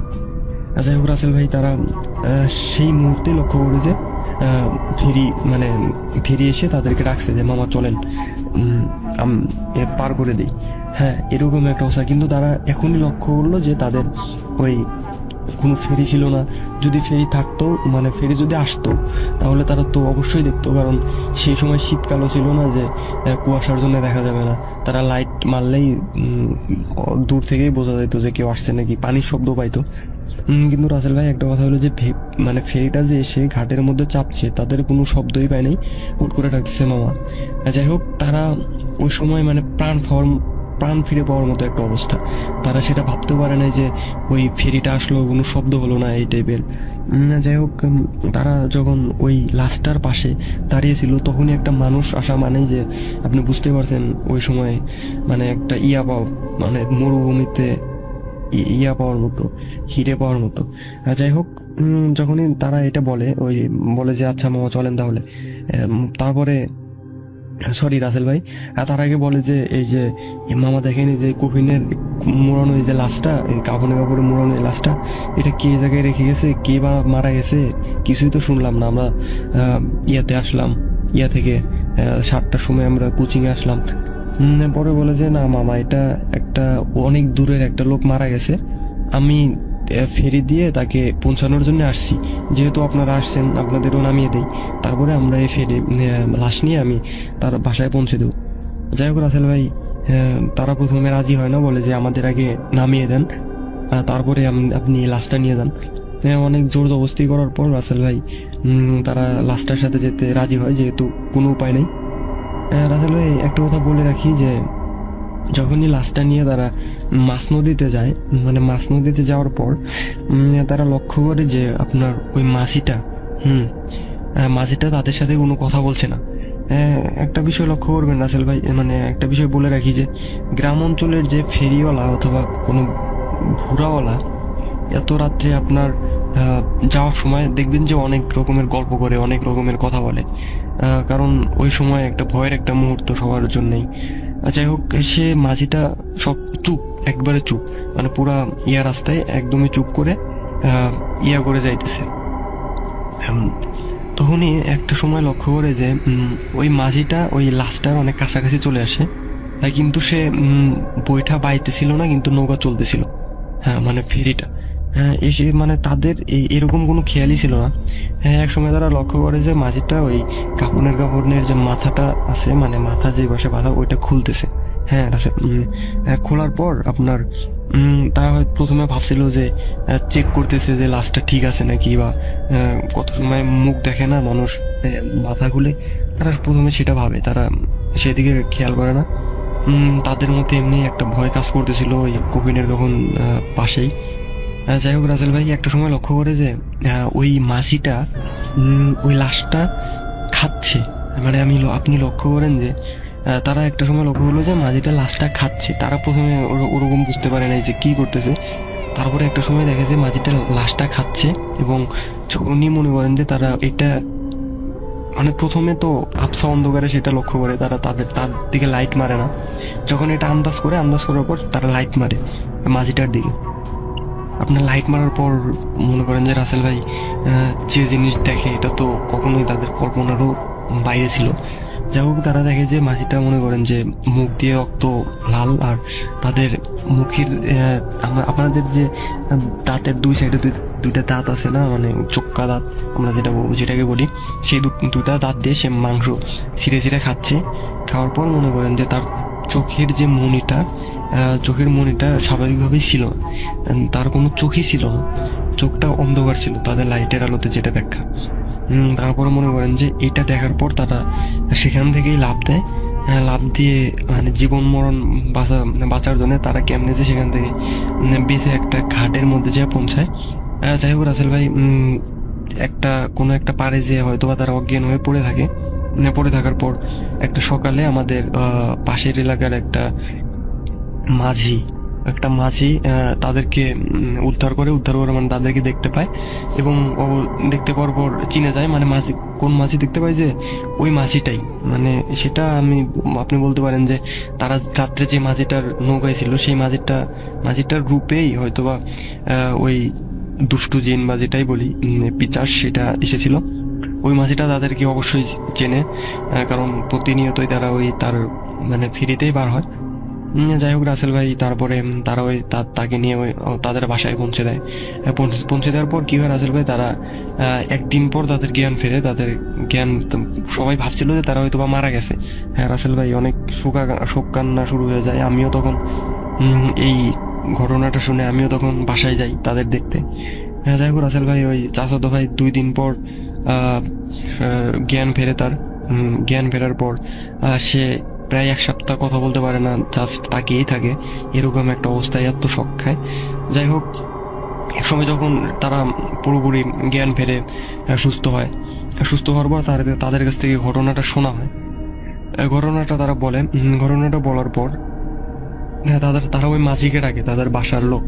ঘটনাটা তারা বিশ্বাস করে, কারণ ওই যে ভিটাটার কথা বললাম রাসেল ভাই, ওই ভিটাটায় অনেকেই এর আগে অনেক কিছুই দেখছে, অনেক ঘটনা আছে ওই ভিটাকে ঘিরে। আপনি খেয়াল আপনি ওই কি ভিটাটা আপনার 200-300 বছর আগের ভিটা। আপনার বাপ দাদা, তারও দাদার থেকে ওই ভিটাটার অনেক ঘটনা রয়ে আসছে। ওই ভিটাটার যে গাছগুলো আছে সেটা কখনো কাটারও সাহস পায় না, বা সেই ভিটায় যে কেউ বসবাস করবে এইটাই, কারণ ওই ভিটার মালিক এখনো বেঁচে নাই। ওই ভিটা দখল নেওয়ারও কারো কখনো চিন্তা আসে না। যাই হোক রাসেল ভাই, তখন আমার ওই চাচাতো ভাইয়ের যে আত্মীয় স্বজনরা ওই মাঝিকে ডাকে। একদিন ডাকার পর বলে যে তুমি যে ওকে উদ্ধার করার পর ওই রাত্রে যে ঘটনাটা যে শুনে যে ওই মাঝি ছিল, পরে বলে যে না, আমি তো সেই দিন আমার বোনের বাড়ি গেছিলাম, মানে ওই মাঝিটা নাকি ফেরি সেল রেখে ওর বোনের বাড়ি গেছিল। বোনের বাড়ি যাওয়ার আগে ওর যে ছোট ভাই, ওই ছোট ভাইরে ফেরির দায়িত্ব দিয়ে গেছিল। ফেরির দায়িত্ব দিয়ে যাওয়ার পর আপনার মনে করেন যে ওই ছোট ভাই তো 10টার আগেই বাসায় চলে যায়। কিন্তু স্বাভাবিকভাবে ওই মাঝে 10টার পর পর্যন্ত থাকতো, কিন্তু সেদিন তারা 10টার আগেই বাসায় চলে যায় ফেরি। তারপরেই মনে করেন যে এই ঘটনাটা ঘটে ওনাদের সাথে। রাসেল ভাই, তারপরে তাকে হুজুর দেখানো হয়। হুজুর দেখিয়ে পানি পড়া, ওর যত রকমের চিকিৎসা আছে সব করানো হয়, তারপরেও তাদের ভয় কাটে না, ধরা যায় তারপরে মনে করেন যে হুজুরের বৈশিষ্ট্য মতে যে ওই ভিটার মধ্যে কিছু দুষ্টু জিন থাকতো। দুষ্টু জিনগুলো ওদের উপর মানে নজর রাখছিল। তাদের কোনোই দোষ ছিল না। তাদের ইচ্ছা ছিল যে তাদের ভয় দেখাবে, অনেক মারাত্মক একটা ভয়। যেহেতু তারা সবসময় 3জন থাকতো, 3জন থাকার কারণে সেই সুযোগটা সে পাইতো না। সেদিন সুযোগটা পায়, কারণ সেদিন ওই মাঝিটাও ছিল না, তারপরে তাদের মধ্যে মাত্র 2জন ছিল, যার কারণে অনেক বড় একটা সুযোগ পায়। সুযোগ পাওয়ার পরে আপনার মনে করেন যে তাদেরকে এইভাবে অনেক মারাত্মকভাবে ভয় দেখায়। যাই হোক রাসেল ভাই, এটাই ছিল ঘটনাটা আমি আমাদের এলাকায় একটা প্রচলিত একটা ঘটনাটা সবাই জানে, যেহেতু একটা আলোড়ন সৃষ্টি হয়েছিল। তারপরে আমি ভাইয়ের কাছ থেকে অনেক ভালোভাবে শুনছি। তারপরে তারা কোচিং তো আর করে না। আমি তো লুজিংবাড়ি থেকে কোচিং শেষ করে পরীক্ষা দিয়ে তারপরে ইয়াতে গেছি। যাই হোক, ওই ভাইটা এখন বাংলাদেশ সেনাবাহিনীতে চাকরিতে নিযুক্ত আছে। আমি পরিচয় দিচ্ছি না কারো। যাই হোক, আশা করি আপনার ঘটনাটা ভালো লাগবে। আর ঘটনাটার সত্যতা আমি বলতে পারি 100%, কারণ ঘটনাটা অনেক ভালোই সারা আমাদের গ্রামে সবাই প্রায় জানে। আমি এখন যেহেতু আমি আমাদের গ্রামে নেই, বর্তমানে আমি রংপুরে অধ্যয়নরত আছি, রংপুর। সেজন্য আমি আমাদের ওই তোতার ভিটার ছবিটা আপনাকে পাঠাতে পারছি না, কিন্তু আমাদের এলাকার ওই জায়গাটা, ওই নদী আর ওই তোতার ভিটার ছবি আমি অবশ্যই আপনাকে পোস্ট করবো সময় করে আপনার ইমেইলে। এই ছিল রাসেল ভাই ঘটনা। আশা করি আপনার ভালো লাগবে, আর ভালো লাগলে অবশ্যই সবাইকে শোনাবেন। আমার বয়স তখন 22 বছর। আমি বর্তমানে গ্র্যাজুয়েশন করছি, ফার্স্ট ইয়ারে পড়ছি রাজশাহী সরকারি কামরুজ্জামান ডিগ্রি কলেজ। সেই 2013 থেকে আপনার অনেক বড় ফ্যান আমি। যেখানে ভূতের ভয় সেখানেই ভূত এফএম শুরু হয় বলে আমি মনে করতাম। আর যখন ভূত এফএমের কথা উঠত, তখন ভেসে আসা সেই রাত 11:59 বলা মানুষটাই আপনি রাসেল ভাই। এখন অনেক মিস করি আপনাকে, মিস করি সেই সময়টাকে। যখন শুনলাম শোটা বন্ধ হয়ে গেল, মনে মনে অনেক কষ্ট পেয়েছিলাম। যাই হোক, আমি আনন্দিত যে আপনি আপনার নতুন শো শুরু করেছেন। আবার সেই চেনা মানুষটার গলায় ভূত.com শোনার মজাই আলাদা। হোক না নতুন শো, কিন্তু মানুষটা তো সেই আছে, আমাদের সবার প্রিয় রাসেল ভাই। আমি জিজ্ঞাসা করব না আপনি কেমন আছেন, কারণ আমি জানি আপনি সবসময় ভালোর দলেই আছেন। তো আমার এতদিনের সেই স্বপ্ন ভূত এফএম থেকে শুরু করে আজ ভূত.com একটা ঘটনা পাঠাবার, সত্যি বলতে আমার ঘটনা শুনতে অনেক ভালো লাগে। যদি ঘটনা পাঠাই, সবাই কি বলবে না বলবে, ঘটনা সিলেক্ট হবে কি হবে না, আমি লেখালেখি করি না বলে এতদিন ঘটনা পাঠানো হয়নি।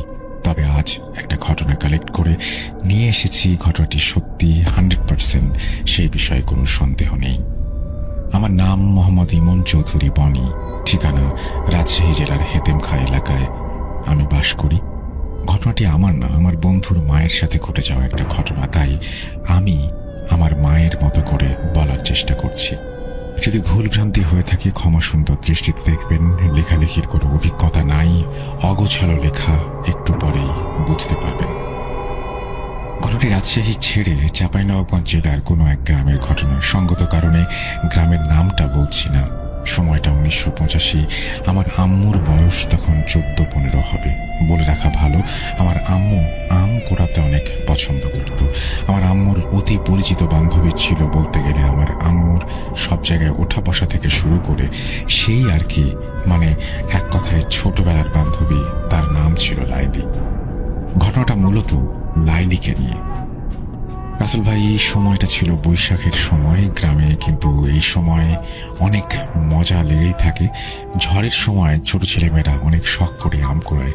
আমি সরাসরি ঘটনার দিকে চলে যাই। যেহেতু বলেছিলাম লাইলি আম্মুর সঙ্গী ছিলেন, আম্মুর মতোই আম কুড়াতে অনেক পারদর্শী ছিলেন। উনি সবার আগে আম কুড়াতে যেতেন। এই ব্যাপারে আম্মু মানতে পারতো না বটে, কিন্তু এটা নিয়ে তাদের মধ্যে দ্বন্দ্ব লেগেই থাকতো, হিংসা তো ছিলই।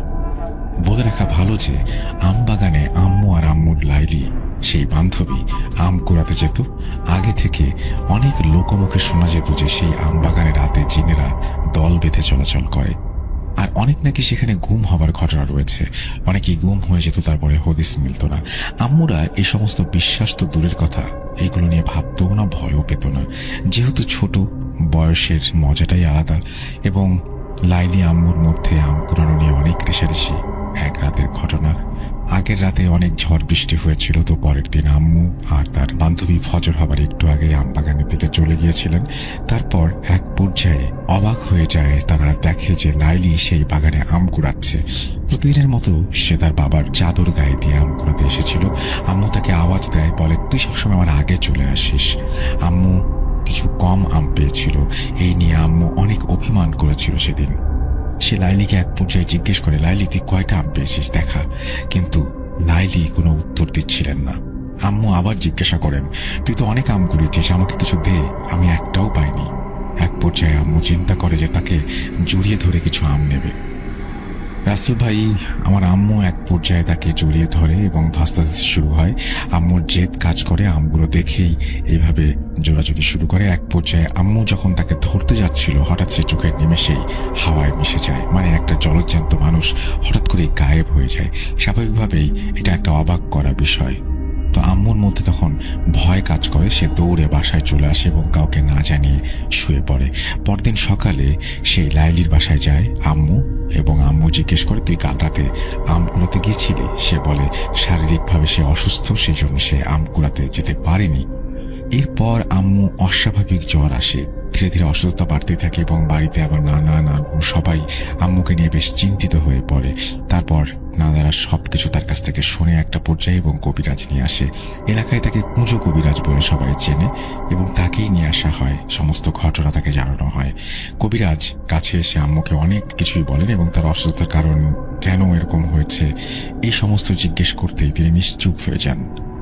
এবং বিস্তারিতভাবে কবিরাজ একসময় জানান তার জিন হাজির করার মাধ্যমে। এবং বলে রাখা ভালো, আম্মুর শরীরে প্রচুর জ্বর ছিল, ঠিকমতো আম্মু খেতে পারছিল না, কথাও বলতে পারছিল না। এরপর কবিরাজ তার জিন দ্বারা জানতে পারে যে আম্মু যখন তার প্রিয় বান্ধবী লাইলি ভেবে তার সাথে জোড়াজুড়ি করছিল, ধস্তাধস্তি করছিল, সেটি আর কেউ নয়, সেটি ছিল একটি জিন। এবং জিনটা তাকে যত এড়িয়ে যাচ্ছিল, ততই আম্মু জিনটাকে জোরে চেপে ধরতে যাচ্ছিল। তাতেই এক পর্যায়ে জিনটা বিরক্ত হয়ে চলে যায়। এরপর আম্মু দৌড়ে বাসায় ফেরার সময় সেই জিনের সাথে চলাচল করা কিছু জিন আম্মুর পিছু নিয়েছিল। যেহেতু ফজরের আজান দিয়ে দেয় এবং তারা কোনো ক্ষতি করতে পারে না, তারা আম্মুর শরীরে প্রবেশ করে এবং আম্মু এত অসুস্থ হয়ে পড়ে। রিচুয়াল দ্বারা সেই জিনগুলোকে হাজির করা হয়। যখন কবিরাজ আম্মুর দেহে থাকা জিনগুলোকে হাজির করে, তখন নানি বাসার সবাই দেখতে পায় এক অস্বাভাবিক চিত্র। যেহেতু আগেই বলেছিলাম আম্মু কথা বলতে পারছিলেন না, কিন্তু তার চোখ লাল হয়ে যায় এবং এক পর্যায়ে ভিন্ন ভিন্ন গলায়, যেমন ছেলে মেয়ে কখনো এক এক রকম গলায় সে কথা বলতে শুরু করে এবং তাদেরকে বলে আম্মুকে ছেড়ে দেওয়ার জন্য কবিরাজ আবার তাদের একটা সুযোগ দেন। জিনগুলো আম্মুকে ছেড়ে যাওয়ার জন্য বা ত্যাগ করার জন্য কিছুতেই রাজি ছিল না। কিছু মন্ত্র টানা করে সে ঝাড়ফুঁক দিয়ে কিছুতেই যখন লাভ হচ্ছিল না, তখন কবিরাজ জানতে পারে যে আমাদের ঘরে একটা জান দিতে হবে। আমরা কারণ জানতে চাইলে কবিরাজ জানান যে এদিকে যখন ঝাড়ফুঁক চলছে তখন জিনদের দিক থেকেও তারা প্রতিরোধ করছে, যার কারণে কাজ হচ্ছিল না। এবং আম্মুর কাছে নাকি মোট 6টা জিন আছে। কবিরাজ বলে তাদের মধ্যে 4টা মুসলিম, 2টা হিন্দু, যার মধ্যে 5 জন পুরুষ এবং 1 জন মহিলা। এবং তারা আম্মুকে তাদের রাজ্যে নিয়ে যেতে চায়। আম্মু নাকি অনেক সাহসী এবং শক্তিশালী, যার জন্য সেখানে নিয়ে আম্মুকে দিয়ে তারা তাদের খেদমতে রাখতে চায়। আরও বলে আমি তাদেরকে বিভিন্নভাবে রাজি করানোর চেষ্টা করেছি, কিন্তু তারা কোনোভাবেই রাজি হচ্ছে না। এই বলে কবিরাজ চলে যায়। নানুরা চিন্তায় পড়ে যায়। পুরো এলাকায় খবর ছড়িয়ে পড়ে। কি হবে কিছুই ভেবে পাচ্ছে না কেউ। আম্মু রীতিমতো সুস্থ হচ্ছিল আবার অসুস্থ হচ্ছিল, এরকম একটা অবস্থা। একদিন সকালবেলা বাসায় আমার আম্মুর দূরের এক বান্ধবীর আগমন হয়। বলে রাখি আম্মুর 3 বান্ধবী ছিল, লাইলি, তিশা এবং আম্মু। ছোটবেলা থেকেই তারা এক গ্রামে মানুষ। তিশা যে ছিল তার পড়াশোনার জন্য গ্রাম ছেড়ে চলে যেতে হয়েছিল। সঙ্গত কারণে আমি সেই জায়গার নাম বলছি না যে কোথায় তিশা ছিলেন। তিশা কিন্তু আম্মুর রোজ খোঁজ খবর রাখতেন এবং তাদেরকে সবকিছু খুলে বলে। তখন তিশা আন্টি আম্মুর এবং আব্বুর দূরের এক হুজুরের কাছে খবর নেন এবং অনেক বড় পীর তিনি, এবং তিনি সেই অঞ্চলে একটা দরগায় থাকেন। সেই দুষ্টু জিন পরীর আসর থেকে মানুষকে তিনি ছাড়াতে পারেন এবং নানুদেরকে এই ব্যাপারে তিশা সবকিছুই জানান। এবং সেই শিল্পীর কথা বলতে থাকেন। সেই পীর 4 দিন পরে আসবেন এবং তাকে নিয়ে আসার ব্যবস্থা করা হবে। এর মধ্যে 2 দিনের দিন সকালবেলা আম্মুকে হঠাৎ বাসায় পাওয়া যাচ্ছে না। গ্রামের সবাই মিলে খোঁজাখুঁজি করার পর আম্মুকে যখন পাওয়া যাচ্ছিল না, পরে এলাকার একজন খবর দেয় আম বাগানে কোনো এক আম গাছের নিচে বসে আম্মু নাকি আম খাচ্ছিল। নানুরা সবাই মিলে গিয়ে দেখে সেই দৃশ্য, গাছের নিচে বসে আম খাচ্ছে। পরে আম্মুকে সবাই নানুদের বাসায় নিয়ে আসে। সবার ভাষ্যমতে আম্মুকে নাকি আনাই যাচ্ছিল না 4-5 জন মিলে। এভাবে নানুরা দোয়া দুরুদ যা কিছু জানতো সবকিছু পড়ে যায় এবং আম্মু একটা পর্যায়ে স্বাভাবিক হয় এবং সবাই ঘুমিয়ে পড়ে। তারপরে আম্মুকে প্রশ্ন করা হয় কি হয়েছিল, কোথায় গিয়েছিলে। যখন ঘুম থেকে ওঠার পরে জিজ্ঞেস করা হয়, আম্মু শুধুমাত্র একটা কথাই বলতে পারে যে লাইলি অর্থাৎ তার বান্ধবী আম কুড়াবে বলে নাকি তাকে ডেকে নিয়ে গেছে। এরপর নানুরা ঠিক করে বাসায় তালা বন্ধ করে রাখবে আম্মুকে, কোনো এক রুমে তাকে বন্দি করে রাখা হয়। এবং কুচো কবিরাজ কিছু জিনকে রেখেছিল আমাদের বাসার চারপাশে পাহারা দেবার জন্য। নানুরা যখন রাতে কোনো সময় বাইরে যেত তখন দেখতে পেত আগুনের গোলা আমাদের বাসার চারপাশে ঘোরাফেরা করছে। আসল ঘটনা এখান থেকে শুরু। আমি আমার আম্মুর মুখে শুনেছি, রীতিমতো অবাক হয়েছি। এবং ফজরের সময় নানুর ভাষ্যমতে 4টায় সেই হুজুর পীরকে নিয়ে তিশার আব্বু হাজির হন। আমরা সবাই তাকে বসতে দিই। পীর সাহেব প্রথমে আমার আম্মুকে ডেকে আনতে বলেন। এক পর্যায়ে তিনি নানুদের উঠোনে একটি গোল বৃত্ত আঁকেন এবং তিনি বৃত্তের মধ্যে তার সমস্ত সরঞ্জাম রাখেন। তার মধ্যে ছিল একটি পানি ভর্তি কাঁসার গ্লাস, তার মধ্যে একটি তামার কয়েন রাখা হয়েছিল। একটা অবাক করা বিষয় হলো সামনে নানুরা সবাই দেখতে পায় পানি ভর্তি গ্লাস, যেখানে কয়েন ভাসমান, ডুবছিল না, ভেসেই ছিল। এবং সেই একটা মাঝামাঝি অবস্থানে এক সময় সেই কয়েনটি চলে আসে। আম্মুকে আনা হয়, যথারীতি সেই হুজুর এবং আম্মু দুজনে বৃত্তের মধ্যে অবস্থান করে। এবার হুজুর সেই জিনগুলোকে আম্মুর দেহে হাজির করায় এবং কিছু পানি আম্মুর গায়ে ছিটিয়ে দেয়। তারপর আম্মু সেই আগের মতো লাল চোখ হয়ে আসে তার, এবং আম্মু কখনো পুরুষ কখনো নারী মিশ্রিত কণ্ঠে কথা বলতে শুরু করে। হুজুর অর্থাৎ পীর সাহেব সেই জিনগুলোকে বলে এই পানিতে থাকা তামার কয়েনটা ধরে তুলতে, কিন্তু জিনগুলো কিছুতেই রাজি হচ্ছিল না। পরে হুজুর তার কাছে থাকা কিছু পানি দ্বারা আমার আম্মুর শরীরে ছিটিয়ে দেয় এবং পরে আম্মুর চোখ আবারও লাল হয়ে যায় এবং সেই বৃত্তের মধ্যেই যা হবার হচ্ছিল। এভাবে হুজুর পীর চেষ্টা চালিয়ে যেতে থাকেন। জিনগুলো কিছুতেই হুজুরের কথা শুনছিল না। এভাবে সকাল পেরিয়ে বিকেল হয়ে যায়। সন্ধ্যার আগ মুহূর্তে আম্মুর দেহে থাকা জিনগুলো মুখ খোলে এবং তারা কি বলে সেটা আমরা একটু শুনি। আমি আগেই বলেছিলাম 6টি জিন ছিল এবং তার মধ্যে একটি মেয়ে জিন ছিল। মেয়ের গলায় বলে, সেই মেয়েটি বলে যে আমি তাকে দেখে শুনে রেখেছি 2 মাস থেকে। আমরা তাকে খুব ভালোবাসি, পছন্দ করি। আমার 5 ছেলের মধ্যে বড় ছেলের সাথে তার বিয়ে দিতে চাই। আমি আমার বড় ছেলের জন্যই তাকে পছন্দ করেছি। আপনি এই মেয়ে আমাদের হাতে তুলে দিন, আমি তাকে আমার রাজ্যে নিয়ে সুখে শান্তিতে রাখবো। পরে বড় ছেলের পছন্দ হয় এবং আমি আমার মত বদলাই। আমি তাকে আমাদের রাজ্যের কবিরাজ বানাবো এবং খেদমত করার জন্য, কিন্তু আমার বড় ছেলের পছন্দ না হয় আমি সিদ্ধান্ত পরিবর্তন করেছি। এরপরে হুজুর পীর বলে, আমি ওকে তোদের হাতে তুলে দেব না। একটা কুমারী মেয়ে, বিয়ের বয়স হয়েছে এবং বাবা মা তাকে নিয়ে কত স্বপ্ন দেখছে, এই অবস্থায় একটি মেয়েকে তুই যেতে পারবি না। হুজুরকে তারা বোঝানোর চেষ্টা করে, হুজুরও বুঝায়। মেয়ে জিনটা একটা পর্যায়ে বলে, ঠিক আছে, যেহেতু আমার কোনো মেয়ে নেই, 4টাই ছেলে, তাই মায়ের দিকে তাকিয়ে আমি এই মেয়েকে ছেড়ে দিচ্ছি। তবে যেহেতু ওর ওপরে আমার অনেক মায়া জন্মে গেছে, আমি তার কাছে আসবো না, কিন্তু দূর থেকে আমি তার খেয়াল রাখবো নিজের মেয়ের মতো করে। এরপর অস্বাভাবিকভাবে আম্মু মাটিতে লুটিয়ে পড়ে। পরে নানুরা হুজুরের পরামর্শে তাকে ঘিরে নিয়ে যায়, কিছু ঝাড়ফুঁক তাবিজ দিয়ে তাকে পরিয়ে রাখা হয় এবং অবাক করা বিষয় হলো সেই পাত্রে থাকা তামার কয়েনটা পানিতে ডুবে যায়। যেই কয়েন ভেসে থেকেছিল সেটা ডুবে গিয়ে এটাই প্রমাণ করে যে বিপদ কেটে গেছে। আজ 37টা বছর গেছে। আমার বন্ধু সে নাকি এখনো আমার আম্মুকে একা একা কারোর সাথে কথা বলতে দেখে। সে জিজ্ঞেস করে, আম্মু কার সাথে কথা বলছো? আম্মু কোনো উত্তর দেয় না। আশা করছি ঘটনাটি সবার ভালো লেগেছে। যদি ভালো লাগে অবশ্যই শেয়ার করবেন। Thank you very much. আমাদের এখানে বানানের অনেক ঝামেলা, যার কারণে পড়তে অনেক সময় সমস্যা হয়ে যায়। আমাদের এই অপারগতা ক্ষমা সুন্দর দৃষ্টিতে দেখবেন। আমরা চলে যাব আমাদের পরবর্তী ঘটনায়। আশা করছি পুরোটা সময় আমাদের সঙ্গে থাকবেন। আমি মোহাম্মদ আশিক ইকবাল চঞ্চল বলছি সাতক্ষীরা থেকে। আমি বলে রাখা ভালো, আমি ভূত.com এর অনেক বড় একজন ফ্যান। 2015 থেকে আমি আপনাকে শুনছি। ঘটনা পাঠাতে চাই, কিন্তু পাঠানোর মতো ঘটনা ছিল না বলে আমি এতদিন কোনো ঘটনা পাঠাতে পারিনি। আমি একজন ডিপ্লোমা স্টুডেন্ট। আমার পক্ষে স্টুডিওতে আসা সম্ভব না এবং লিখেও ঘটনা পাঠানো সম্ভব না, কারণ পড়াশোনা নিয়ে বেশিরভাগ সময় ব্যস্ত থাকি। তাই অডিও ক্লিপের মাধ্যমে পাঠালাম। আমার ঘটনাটা ভালো লাগলে পড়ে শোনানোর অনুরোধ রইল। ঘটনাটা আমার বড় মামাকে নিয়ে। ঘটনাটা যে সময় ঘটে, সময়টা ছিল 1998 সালের বর্ষাকালের যে কোনো একটা সময়। ঘটনাটা আমি আমার মা, আমার নানা ও নানির কাছ থেকে শুনেছি। বলে রাখা ভালো, আমার আম্মু ছিল আমার নানা নানির প্রথম সন্তান।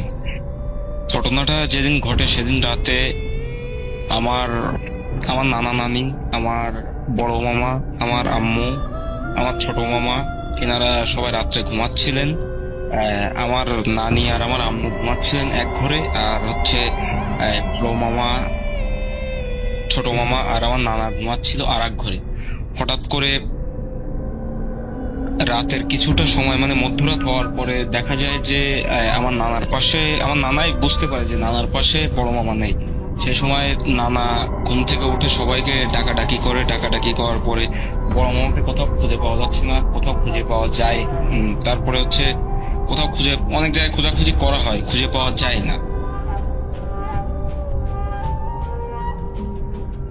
ফজরের আজানের পরে যে সময় সকাল হয়, সেই সময় বড় মামাকে পাওয়া যায় নদীর ধারে অজ্ঞান অবস্থায় পাওয়া যায়। নদীর ধার থেকে বড় মামাকে বাসায় এনে বড় মামার জ্ঞান ফেরানো হয় এবং বড় মামাকে জানানো হয়, মানে বড় মামাকে বলা হয় যে সে সারা রাত কোথায় ছিল, তা সে কিছুই বলতে পারে না। বলে রাখা ভালো, ঘটনাটা যে সময় ঘটে সেই সময় আমার বড় মামার বয়স ছিল 10 বছর। পরে আমার নানা নানি এলাকার মসজিদের ইমামের কাছে বড় মামাকে নিয়ে যায়। এবার ইমাম সাহেব আমার মামাকে দেখে বলেন যে এর উপরে খারাপ কিছু একটা আসর করেছে, আপনারা দয়া করে বড় একজন আলেমের ঠিকানা উনি দিয়ে দেন, সেই আলেমের কাছে যেতে। এইবার যেহেতু আমার নানা নানি যে গ্রামে থাকতেন, গ্রাম থেকে গ্রামের দূরত্ব একটু বেশি দূরে ছিল, তাই সেদিনকে আর যাওয়া সম্ভব হয়নি। তার 2 দিন পরে তারা আলেমের কাছে যান। তারা আলেমের কাছে যাওয়ার আগে এই 2 দিনের ভিতরে ঘটে যায় এক লোমহর্ষক ঘটনা, যার সম্মুখীন তারা কেউ, মানে যে ঘটনার সম্মুখীন মানুষ হতে চায় না, কিন্তু পরিস্থিতির বশবর্তী হয়ে যেতে হয়। সেদিন রাতে আবার সবাই একসাথে ঘুমিয়েছিল। ঘুমিয়ে থাকার পরে রাতে একটা সময় আমার বড় মামাকে আবার খুঁজে পাওয়া যায় না, অনেক খোঁজাখুঁজি করা হয়, খুঁজে মোটে পাওয়াই যায় না। তারপরে সকাল হয়, সকাল হলে ইমাম সাহেবকে আনা হয়। ইমাম সাহেব বলেন কি যে তিনি যে আলেমের ঠিকানা দিয়েছিলেন সেই আলেমের সাথে যোগাযোগ করতে। তারপর আলেমকেও আনা হয়। আলেমকে আনলে আলেম তার এক জিনের মাধ্যমে বলেন যে বড় মামাকে পরীতে আসর করেছে। পরীরা 3 বোন, তার ভিতরে ছোট বোনের আমার বড় মামাকে খুবই পছন্দ হয়েছে, তাই তারা বড় মামাকে চায়। তখন আমার নানা নানি জানতে চান যে তারা তাদের সন্তান মানে বড় মামাকে কখন ফিরে পাবে। সে সময় আলেম তার জিনের মাধ্যমে জেনে বলেন যে আপাতত জিনেরা তাকে নিয়ে তাদের কাছে রাখবে না, তারা ঠিকই ফিরিয়ে দেবেন। এইভাবে হচ্ছে আপনার প্রায় 2 দিন কেটে যায়। 2 দিন কেটে যাওয়ার পরে বড় মামাকে আবার সেই অবস্থায় নদীর ধারে পাওয়া যায়। সেই সময় বড় মামা অজ্ঞান ছিল। তারপরে বড় মামার কাছে জিজ্ঞাসা করা হয় যে সে কোথায় ছিল, কি বৃত্তান্ত, সে কিছুই বলতে পারে না। তারপরে আলেমের মাধ্যমে বাড়ি বন্ধ করে নেওয়া হয়। বাড়ি বন্ধ করার পরে হচ্ছে তারা আমার নানা নানিকে স্বপ্ন দেখায় যে তারা যদি তাদের বড় সন্তানকে পরিদের কাছে না দেয় তাহলে তাদের অনেক বড় ক্ষতি হয়ে যেতে পারে।